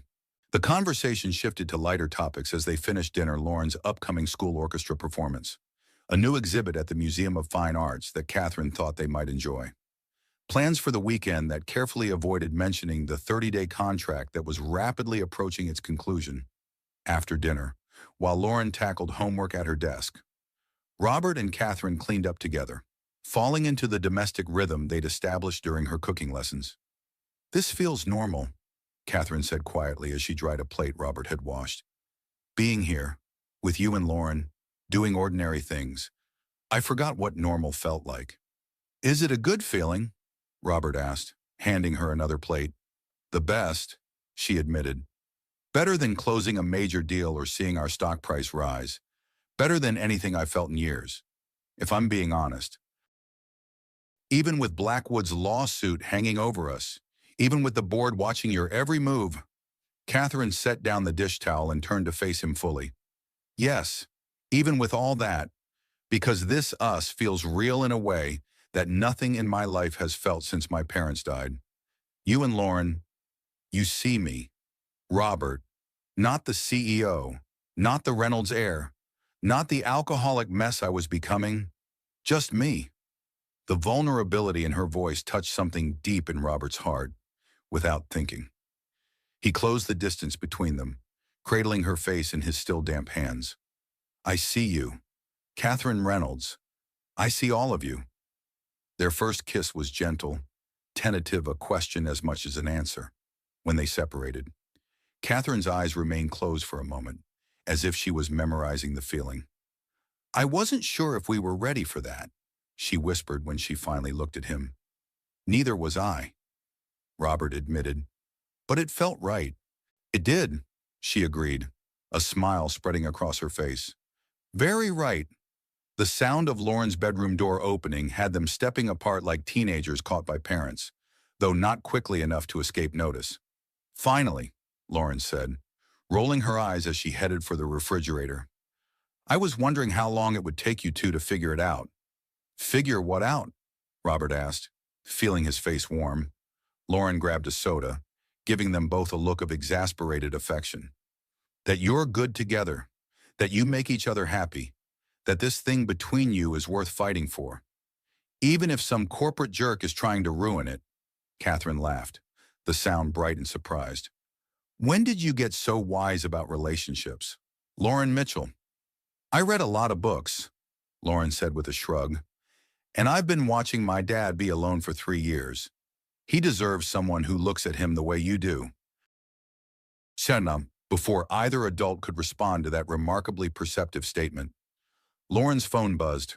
She glanced at the screen, her expression shifting from amusement to concern. What is it? Robert asked immediately. It's Jenna from school, Lauren said, still staring at her phone. She just sent me a link to some gossip site. There's a story about you guys, with pictures. Robert and Catherine moved as one to look over Lauren's shoulder at the phone screen. The headline made Robert's stomach drop. Hotel Iris Catherine Reynolds caught in scandalous affair with cab driver. Beneath it was a photograph taken just hours earlier. Robert and Catherine leaving the Reynolds Hotel's building together, his hand at the small of her back. Both of them smiling in a way that could only be described as intimate. How did they? Robert began, but Catherine was already scrolling through the article, her expression hardening with each swipe. William Blackwood, she said, her voice cold. He's quoted extensively, expressing concern about my judgment and the potential impact on the company. This isn't journalism. It's a press release disguised as gossip. It gets worse, Lauren said, taking back her phone to scroll further. There are pictures of our apartment building, Papa, and they mention where I go to school. Robert felt a surge of protective anger, unlike anything he'd experienced since the night he was arrested. This crosses a line. They can say what they want about me, but dragging my daughter into it.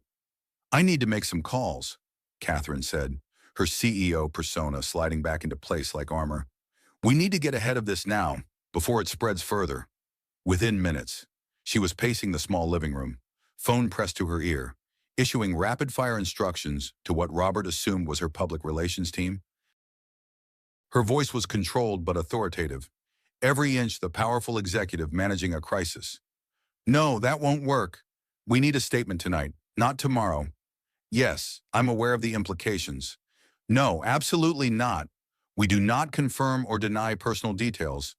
Focus on Blackwood's clear attempt to manipulate media coverage during pending litigation. Lauren had retreated to her bedroom, but Robert could see her through the partially open door, sitting on her bed, phone in hand, presumably reading more about the situation online. The sight filled him with a mixture of guilt and resolve.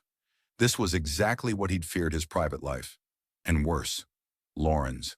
Becoming collateral damage in a corporate war he barely understood. Robert, Catherine called, covering the phone's microphone with her hand.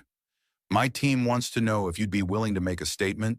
They think having you speak directly would undercut Blackwood's narrative. Huh. What would I need to say? Just the truth. That we met when you helped me during a vulnerable moment. That we've developed a genuine connection. That Blackwood's characterization of our relationship is both false and motivated by his desire to acquire Reynolds Hotels. Robert hesitated, weighing his options. He'd spent his entire life avoiding the spotlight, valuing his privacy and protecting his family from unnecessary scrutiny. But now, staying silent meant letting Blackwood control the story, a story that involved not just Catherine's reputation, but his own integrity. "All right," he said finally, "but I do it my way. No corporate language, no prepared statements, just me, telling it like it is." Catherine's expression softened with gratitude. "That's exactly what we need. Authenticity is our best defense against Blackwood's manipulation." She returned to her call, relaying Robert's decision and continuing to coordinate what was clearly becoming a comprehensive counteroffensive against Blackwood's media campaign. Robert moved to Lauren's bedroom door, knocking gently before entering. "You okay, sweetheart?" Lauren looked up from her phone, her expression troubled but not panicked. "Yeah, it's weird seeing our lives turned into some trashy headline. But I'm okay. Are you?" Robert sat beside her on the bed, the familiar creak of the mattress, a small comfort in the midst of such unfamiliar territory. "I don't know. This isn't what I signed up for when I stopped to help Catherine that night." "No," Lauren agreed, "but it is what you signed up for when you kissed her in our kitchen." The simple truth of that statement hit Robert with unexpected force. He had made a choice not just to help Catherine, not just to work for her, but to care for her, to open his heart to the possibility of loving her. And choices had consequences, some wonderful, some difficult. "You're right," he admitted. "I just never thought about what it would mean for you. Having your old man's love life splashed across gossip sites." Lauren rolled her eyes. "Papa, I'm 17, not 7. I know how the internet works. This will be forgotten in a week when some celebrity gets caught doing something dumb." She paused, then added more seriously, "Unless you let Blackwood win, unless you decide Catherine isn't worth the hassle. Is that what you think I might do?" "I think," Lauren said carefully, "that you've spent 3 years playing it safe, taking care of me, working hard, keeping your head down, and that's been good necessary, even, but maybe it's time for something more. Maybe it's time to fight for something instead of just surviving." Robert studied his daughter's face, seeing in it the echo of her mother's wisdom and her own emerging strength. "When did you get so smart about life?" "I had good teachers," Lauren said with a small smile. "You and Mom, and lately, Catherine too." In the living room, they could hear Catherine still on the phone, her voice rising and falling with the rhythm of strategic planning, despite the crisis unfolding around them. There was something reassuring about her capability, her refusal to be victimized or silenced. "She's really something, isn't she?" Robert said softly. "Yeah," Lauren agreed. "She is. And so are you, Papa. Don't forget that." Before Robert could respond, Catherine appeared in the doorway, her expression serious but no longer tense. "My team has a plan. We're going to issue a brief statement tonight acknowledging that yes, we know each other, and yes, we care about each other, but emphasizing that Blackwood's characterization is both false and transparently motivated by his business interests." "And tomorrow," Robert asked, "tomorrow we go on offense. Press conference at 10, where we lay out everything: the sabotaged cab, the planted photographer, Blackwood's history of hostile takeover attempts. We show that this isn't about a scandalous affair. It's about a desperate businessman using any means necessary to acquire a company that doesn't want to be acquired." "Will I need to be there?" Lauren asked, her voice smaller than usual. Catherine immediately crossed to sit on her other side, creating a protective parenthesis around the teenager. "Absolutely not. You stay in school, keep your routine as normal as possible. This is adult business, and we're going to make sure it stays that way." "But people will know. They'll talk." "Yes," Catherine acknowledged honestly. "They will. And I'm so sorry about that. Lauren, if I could shield you from this, I would. It's not your fault, Lauren said with a maturity that made Robert's chest ache. It's this Blackwood guy. He's the one dragging everyone into his weird corporate revenge plot. Catherine smiled, genuine affection in her eyes. That's exactly right, and we're not going to let him win.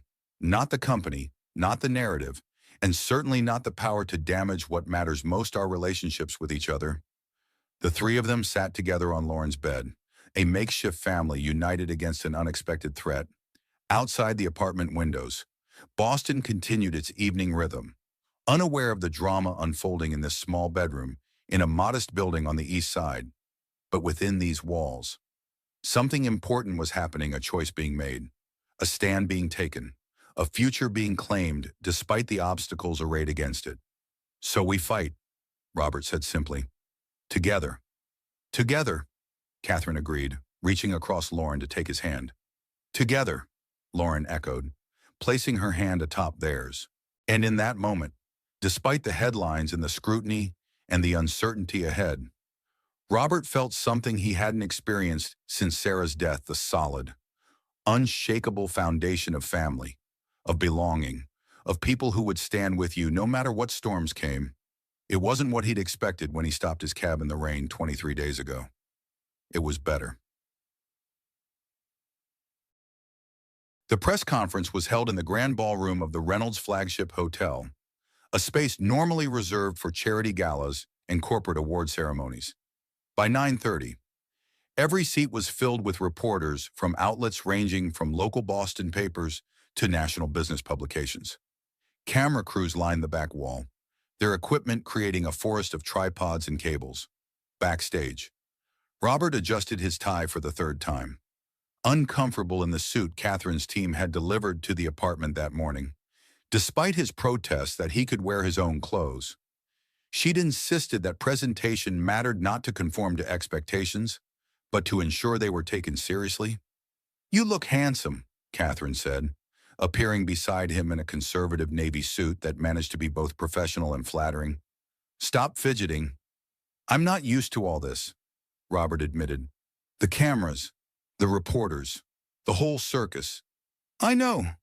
Catherine straightened his already straight tie, the gesture more about connection than correction. But you're going to be wonderful. Just tell the truth. Just be yourself. That's all we need today. And if it's not enough, if Blackwood's version sounds more plausible to people who don't know us, then we'll still have the truth, Catherine said simply. And each other. That's what matters most. Before Robert could respond, Margaret Wilson approached, tablet in hand, her expression professionally concerned. 5 minutes, Miss Reynolds. We've just received word that William Blackwood is holding his own press conference across town. Of course he is, Catherine said, unsurprised. He wants to split media attention, create competing narratives. Classic diversion tactic. Should we reschedule? Margaret asked. Absolutely not. We proceed as planned. Catherine checked her watch, a vintage Cartier that had belonged to her mother. Is everything else ready? Yes. Legal team is standing by. The mechanic who examined Mr. Mitchell's cab is waiting in the green room. Security has established a perimeter to keep photographers away from the service entrance, where Lauren will be brought in after school if she chooses to join you. Robert's head snapped up at that last detail. Lauren, she's in school. She's not part of this. She's not scheduled to participate, Catherine assured him. But she did ask if she could come afterward, to be with us once the public portion is over. I thought it was important to make that possible without subjecting her to the media gauntlet. The thoughtfulness of the arrangement protecting Lauren while respecting her desire to support them touched Robert deeply. It was further evidence of how thoroughly Catherine had integrated his priorities into her thinking, how seriously she took her relationship, not just with him, but with his daughter. Thank you, he said simply. Catherine squeezed his hand. Always. A production assistant appeared at the door. 2 minutes, Ms. Reynolds. Ready, Catherine asked, looking into Robert's eyes with a mixture of determination and vulnerability that made his heart swell. Ready, he confirmed. They walked onto the stage together, hand in hand, to face the assembled media and, through them, William Blackwood and the world beyond. The camera flashes were blinding at first, the murmur of the crowd rising to a crescendo as reporters recognized the united front they presented. Catherine approached the podium with the confidence of someone accustomed to public speaking, while Robert took a position slightly behind her, present but not the initial focus. "Good morning," Catherine began, her voice clear and strong. "Thank you for joining us today. I'm Catherine Reynolds, CEO of Reynolds Hotels International. With me is Robert Mitchell, a Boston cab driver who has recently become the subject of unfounded allegations and unwarranted media attention." She paused, surveying the room with the practiced eye of someone used to commanding attention. 3 weeks ago, Mr. Mitchell found me outside Murphy's Jazz Club, visibly intoxicated and in need of assistance. He stopped his cab, helped me away from traffic, and attempted to ensure my safety. For this act of basic human decency, he was wrongfully arrested when police misinterpreted the situation. The reporters were scribbling furiously, cameras clicking in a constant rhythm. Upon learning of this injustice, I arranged for Mr. Mitchell's release, had all charges dropped, and offered him a position as my driver and sober companion, a role he has fulfilled with integrity and compassion for the past 23 days. Catherine's voice softened slightly. "During this time, as I have worked to address my alcoholism through regular AA meetings and therapy, Mr. Mitchell has become more than an employee. He has become a friend, a confidant, and yes, someone I care for deeply on a personal level." The admission sent a ripple through the assembled journalists, but Catherine continued without pause. "Yesterday, William Blackwood, CEO of Meridian Hotels, and a man who has made 3 unsuccessful attempts to acquire Reynolds Hotels in the past 2 years, filed a lawsuit alleging that my relationship with Mr. Mitchell is fraudulent. Part of some elaborate scheme to generate sympathy with my board and distract from my personal struggles." Her expression hardened. "This allegation is not only false but malicious, designed to damage both my professional reputation and Mr. Mitchell's personal integrity. It represents a new low in Mr. Blackwood's increasingly desperate attempts to force a sale that our board has repeatedly rejected." Catherine gestured to a screen behind her, which displayed a technical diagram of brake lines with areas highlighted in red. "What Mr. Blackwood's lawsuit conveniently omits is that Mr. Mitchell's cab, the vehicle that happened to break down outside Murphy's Jazz Club the night we met, had been deliberately sabotaged. Independent mechanical experts have confirmed that the brake lines were partially cut, ensuring the vehicle would fail at low speeds without causing a catastrophic accident." The room erupted with questions, reporters half rising from their seats. But Catherine held up a hand for silence. "We have also obtained security footage from buildings near Murphy's, showing a photographer positioned across the street. Before my arrival, a photographer whose equipment bears Meridian Hotel's identification badges. This same photographer provided the misleading images currently being circulated to suggest Mr. Mitchell and I knew each other prior to that night." The evidence was damning, presented with the clear, methodical precision of someone building an irrefutable case. Robert watched the reporter's expressions shift from professional skepticism to genuine interest, and in some cases, outright shock. "In summary," Catherine continued, "what William Blackwood presents as a scandalous conspiracy is actually a story of genuine human connection forged in difficult circumstances. What he characterizes as a distraction from my alcoholism is in fact the support system that has helped me achieve 23 days of sobriety, the longest period I've maintained in 5 years." She turned slightly, meeting Robert's eyes with a smile that conveyed both strength and tenderness. "I now invite Mr. Mitchell to share his perspective on these events, after which we will take your questions." Robert approached the podium, his heart pounding but his resolve firm. The sea of faces before him, strangers armed with cameras and recorders, and the power to shape public perception was intimidating. But he focused on the simple truth Catherine had reminded him of backstage. All he needed to do was be himself. "My name is Robert Mitchell," he began, his voice rougher than Catherine's but clear and steady. "I'm a cab driver. I'm a widower. I'm the father of a 17-year-old daughter who is the center of my world. And until 3 weeks ago, I had never met Catherine Reynolds or even heard her name." He paused, gathering his thoughts.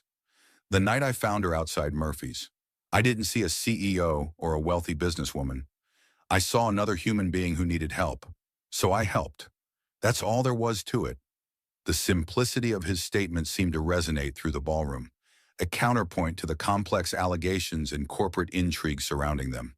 Since then, I've had the privilege of getting to know Catherine not as a business titan or public figure, but as a person of remarkable courage and integrity. I've watched her fight for her sobriety one day at a time.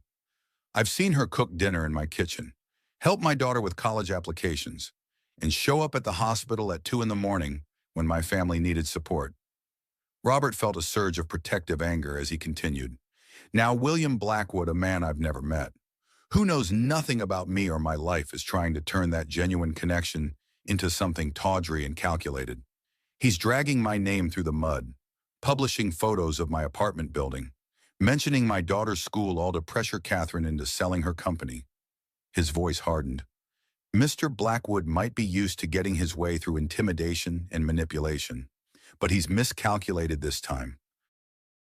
Catherine and I aren't going to hide or apologize for finding something real together. We're not going to let his corporate ambitions destroy what we're building, and we're certainly not going to stay silent while he tries to twist an act of basic human decency into some kind of conspiracy. The room was utterly silent now. Every reporter focused intently on this unexpectedly eloquent cab driver, defending not just his reputation, but the woman standing beside him. "That's all I have to say," Robert concluded. "Except this 23 days ago, I stopped to help a stranger. It was the right thing to do then, and it would be the right thing to do today, regardless of the consequences. Thank you." As he stepped back from the podium, Catherine moved forward to join him, their shoulders touching in a subtle but unmistakable show of unity. The gesture wasn't planned or choreographed, but it communicated more than words could have. They were in this together, facing whatever came next as partners. "We'll now take your questions," Catherine announced, and the room erupted. The next 45 minutes were a blur of inquiries ranging from technical details about the cab sabotage to personal questions about their relationship. Catherine fielded most of the business and legal queries with practiced ease, while Robert addressed the more personal aspects with the straightforward honesty that had become his hallmark. When a reporter from the Boston Globe asked how they'd navigated the obvious differences in their backgrounds and lifestyles, Robert found himself unexpectedly emotional as he answered, "My late wife, Sarah, used to say that the things that make people different are usually less important than the things that make them the same." He said, "Catherine and I come from different worlds. That's true. But we've both known loss. We've both struggled with feeling isolated in our own ways, and we both believe that people matter more than things or status or what others might think." As the press conference wound down, Catherine returned to the podium for a final statement. "Reynolds Hotels International was founded by my parents on a simple principle: treat people with dignity and respect, whether they're guests, employees, or the communities we serve. William Blackwood's actions, from the sabotage of Mr. Mitchell's vehicle to his manipulation of media coverage, violate that principle at every level. The board of directors and I are united in our rejection of both his lawsuit and his acquisition offer. We will defend ourselves vigorously in court, and we will continue to operate according to the values that have made us successful for 3 generations. All right, firm." With that, they exited the stage, leaving behind a room buzzing with reporters already filing stories and producers coordinating live updates. Backstage, Catherine's legal and PR teams were waiting with preliminary assessments of the media response, reports on Blackwood's competing press conference, and updates on social media reaction. But before they could be pulled into that whirlwind of professional analysis, Robert and Catherine found themselves alone for a brief moment in the green room. The door closed against the chaos outside. "You were magnificent," Catherine said, her eyes shining with unshed tears. "Absolutely magnificent." "So were you," Robert replied, taking her hands in his. Though I'm pretty sure this isn't how most couples go public with their relationship. Catherine laughed, the sound slightly hysterical with post-adrenaline release. No, I suppose not. Usually it's just changing your Facebook status or introducing them to your parents. Was not holding a press conference to refute corporate espionage allegations. Is that what we are? Robert asked, suddenly serious. A couple? Catherine's laughter faded, replaced by a look of such vulnerability and hope that it made his chest ache. I'd like us to be, very much. If that's what you want too, it is, Robert said simply. It has been for a while now. I just wasn't sure if it was possible, given everything. Everything being the billionaire, CEO, and the cab driver part, that, and the recovering alcoholic and the widower with a teenage daughter part, and now the media circus and corporate lawsuit part. Robert smiled ruefully. We don't exactly have the simplest foundation for a relationship. Maybe not, Catherine agreed. But we have something better than simple. We have real, we have honest. We have the kind of connection most people spend their lives searching for. She moved closer, resting her forehead against his in a gesture of intimate trust. I don't know what happens next. Robert, I don't know how this fight with Blackwood ends, or what the media will say tomorrow, or how we navigate all the complications ahead. But I do know that I want to face it all with you, not as my driver or my sober companion, but as my partner, my boyfriend. That word seems ridiculous at our age. Robert laughed softly. It does sound a bit high school, doesn't it? How about the man I'm falling in love with? Or is that too much too soon? Not too much, Catherine whispered. Just right. The door opened, breaking the moment, as Margaret Wilson entered with a tablet displaying headlines already forming across news sites and social media. Sorry to interrupt, but Lauren has arrived. She's waiting in the private dining room, and I thought you'd want to know immediately. Thank you, Margaret, Catherine said, straightening but not stepping away from Robert. We'll be right there. And then I think we all deserve some time away from headlines and legal strategies. Perhaps you could clear my schedule for the remainder of the day. Margaret's professional demeanor softened into a smile. Already done. Mr. Reynolds. The car is waiting whenever you're ready. As she left, Robert raised an eyebrow. The car? What car? Your cab, Catherine said with a smile. Fully repaired, thoroughly inspected, and waiting to take us wherever we want to go. I thought perhaps we might drive up to Cape Cod for the afternoon, just the three of us, away from all of this. The thoughtfulness of the suggestion honoring both his independence by ensuring they used his cab and his relationship with Lauren by including her in their plans was so perfectly Catherine that Robert couldn't help but kiss her. A quick but tender gesture that conveyed everything words couldn't. Cape Cod sounds perfect, he said. Sarah and I used to take Lauren there when she was little. There's a little seafood place in Wellfleet that makes the best clam chowder you've ever tasted. I can't wait to try it, Catherine said, her eyes warm with the promise of shared experiences to come, as they made their way to the private dining room where Lauren waited. Robert felt a sense of rightness settle over him, a certainty that whatever challenges lay ahead, Blackwood's lawsuit, media scrutiny, the inevitable complications of merging their different worlds, they would face them together. Not as employer and employee, not as billionaire and cab driver, but as partners who had found each other when they needed it most. Outside the Reynolds Hotel, Boston continued its daily rhythm, people going about their lives unaware of the drama unfolding in the grand ballroom or the new beginning being celebrated in a private dining room upstairs. But for Robert Mitchell, the city seemed somehow brighter, more vivid, more full of possibility than it had in 3 years. He had stopped to help a stranger 23 days ago, an act of simple human decency that had changed the trajectory of his life in ways he could never have imagined, and he wouldn't change a single moment of it.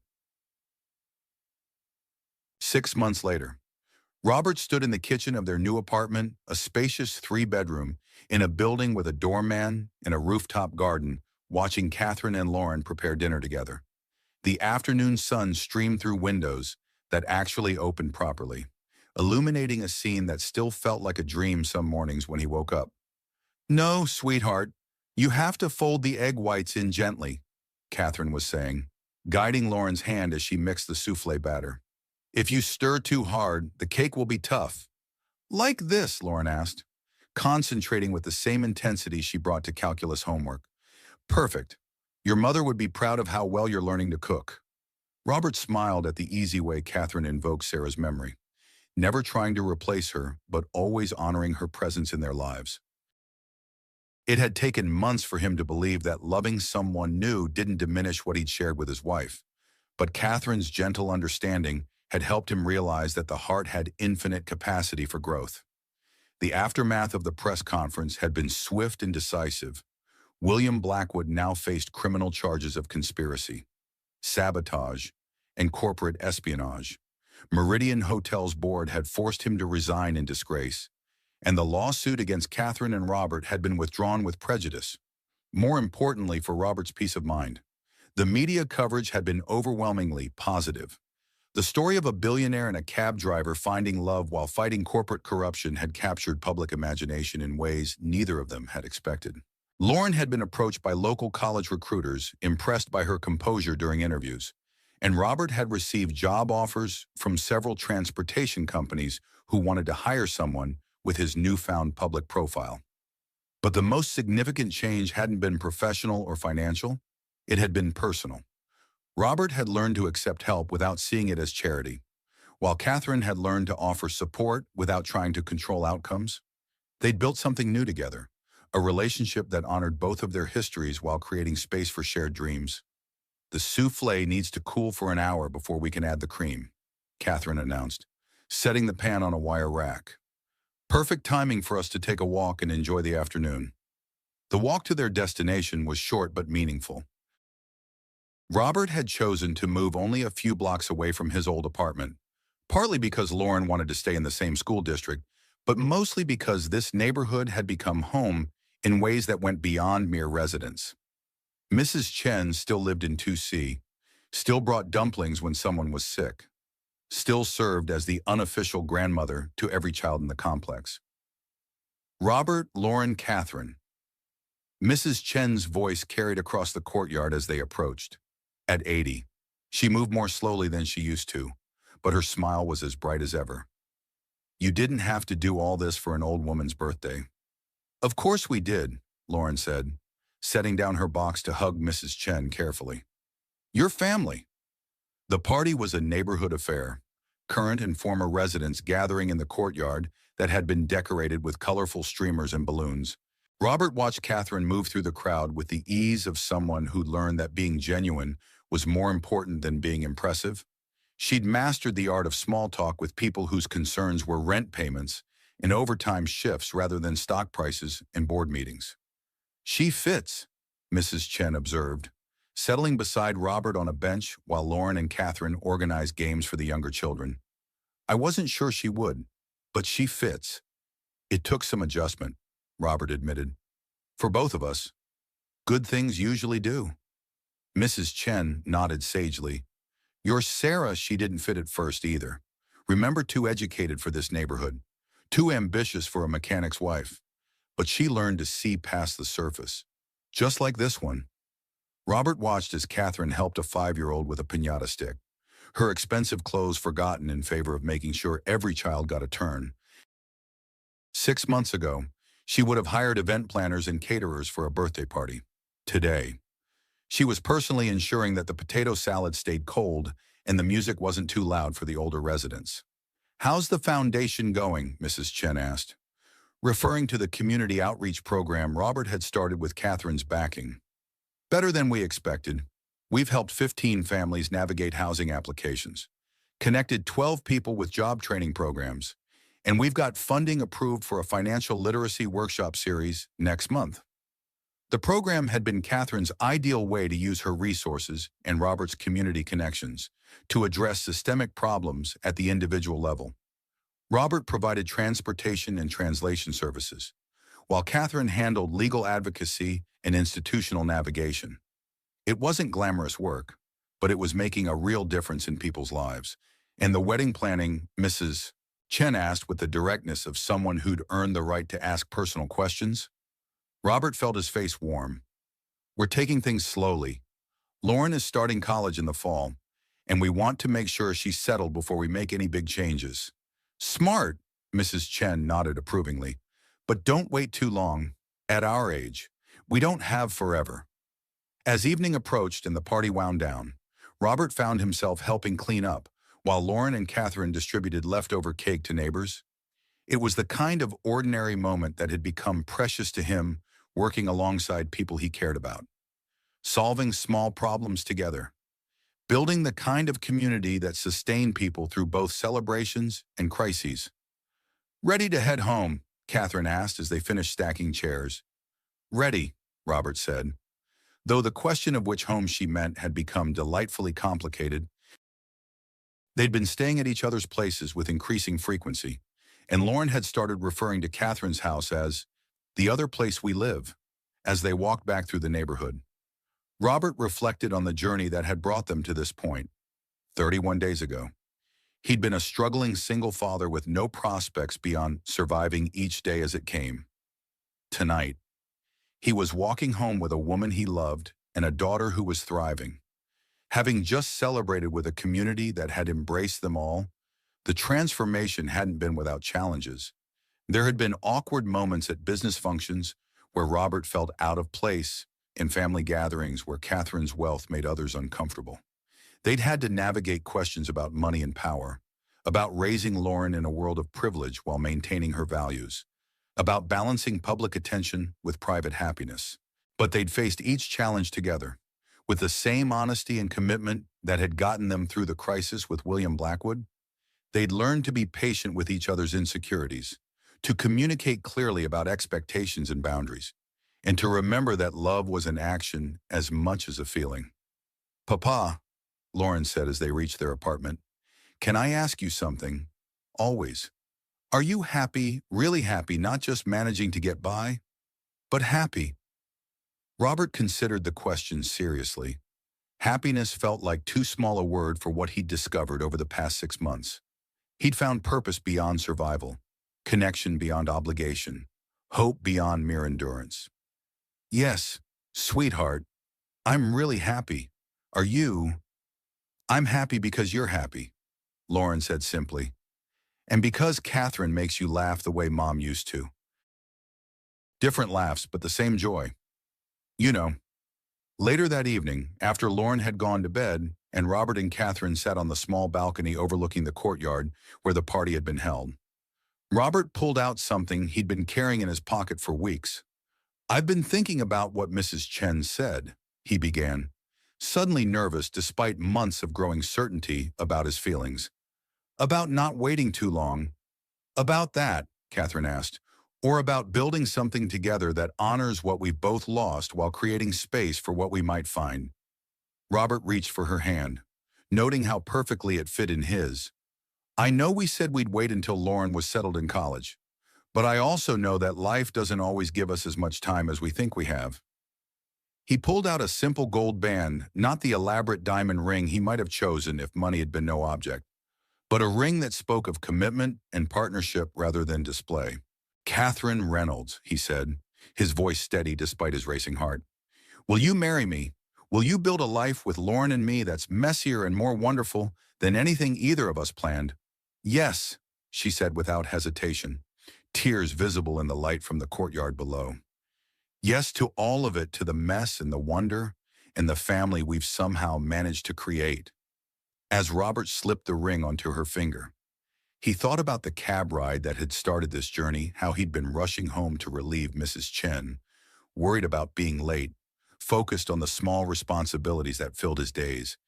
He could never have imagined that stopping to help a stranger would lead to this moment, to this choice, to this future that felt both unexpected and inevitable. So what happens now? Catherine asked, admiring the ring that caught the light as she moved her hand. Now we plan a wedding, help Lauren choose a college, figure out how to merge our lives without losing what makes each of us who we are. Robert said, now we get to find out what happily ever after looks like when it starts in the middle of life instead of at the beginning. I like that, Catherine said, settling against his shoulder. I like the idea that our best chapters might still be ahead of us. They sat together in comfortable silence, watching the courtyard where neighbors were finishing their evening routines, children being called inside, porch lights flickering on, the gentle rhythms of a community settling into night. In the distance, the city hummed with its usual energy. But here in this small space they'd claimed as theirs, everything felt peaceful and possible. There's something else, Robert said, reaching into his other pocket, something he wanted to show her before they made this official. He pulled out a faded photograph, one he'd been carrying in his wallet for 3 years, but had never shown to anyone. It was a picture of Sarah, taken just months before her diagnosis, showing her laughing at something outside the camera's view. Her hair was windblown, her expression joyful and unguarded, and she looked exactly like the woman Robert had fallen in love with 20 years earlier. I wanted you to see her happy, Robert said quietly. I wanted you to know that loving you doesn't mean forgetting her, but it does mean choosing to believe that the heart can expand rather than just replace. Catherine studied the photograph with the careful attention of someone who understood its significance. She's beautiful, and she looks like someone who would want the people she loved to find happiness again. She told me once that love wasn't a finite resource, that caring for our neighbors didn't mean we had less care for each other, that helping strangers didn't diminish what we shared as a family. I think she'd understand what we found together. I hope so, Catherine said, handing the photograph back, because I'd like her to approve of the woman who's going to help raise her daughter. As they prepared to go inside, Robert took one last look at the courtyard where Mrs. Chen's birthday party had unfolded just hours earlier. Tomorrow would bring new challenges: Lauren's college applications, wedding planning, the ongoing work of building their community outreach program. There would be moments of doubt and difficulty, times when their different backgrounds created friction, occasions when the weight of public attention felt overwhelming. But tonight, surrounded by evidence of the life they'd built together and the community that had embraced them, Robert felt nothing but gratitude. Gratitude for the broken-down limousine that had stranded Catherine outside a jazz club, for the courage that had made him stop to help a stranger, for Lauren's wisdom and Mrs. Chen's dumplings and Julie's guidance at AA meetings. Most of all, he felt grateful for the lesson he'd learned over the past 6 months, that redemption was possible at any age, that love could bloom in the most unlikely circumstances, and that sometimes the best thing you could do was trust someone else to help carry your burdens.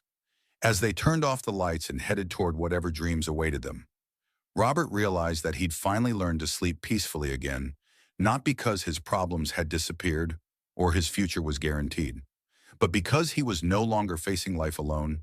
He had Catherine, who taught him that accepting help was a form of strength rather than weakness. He had Lauren, who'd shown him that families could grow and change without losing their essential core. He had Mrs. Chen and Julie, and a whole network of people who had proven that community was something you built one relationship at a time. And somewhere in the space between sleeping and waking, between memory and hope, Robert could almost hear Sarah's voice telling him what she'd told him so many times during their marriage: that love was always worth the risk, that kindness was never wasted, and that the best stories were the ones where people found each other when they needed it most. In the morning, he would wake up beside someone who'd chosen to build a future with him, despite every rational reason to play it safe. Lauren would come out of her room with college brochures and wedding magazines, already planning their next chapter with the enthusiasm of someone who'd learned that families could expand without breaking. But for now, in the quiet darkness of a home filled with love and possibility, Robert Mitchell finally allowed himself to believe that sometimes fairy tales did come true, not because life was perfect, but because imperfect people were willing to love each other perfectly. One day at a time, the yellow cab that had started their journey sat parked outside, no longer a symbol of financial struggle, but a reminder of the work that had brought meaning to his life. Tomorrow he might drive it to pick up clients for the community outreach program, or to take Catherine to another meeting, or simply to remind himself that he was still the same man who'd stopped to help a stranger on a rainy night 6 months ago. The man who'd learned that sometimes the most important destinations were the ones you never planned to reach. and that the best traveling companions were the ones who helped you discover that you were stronger and kinder and more capable of love than you'd ever imagined possible.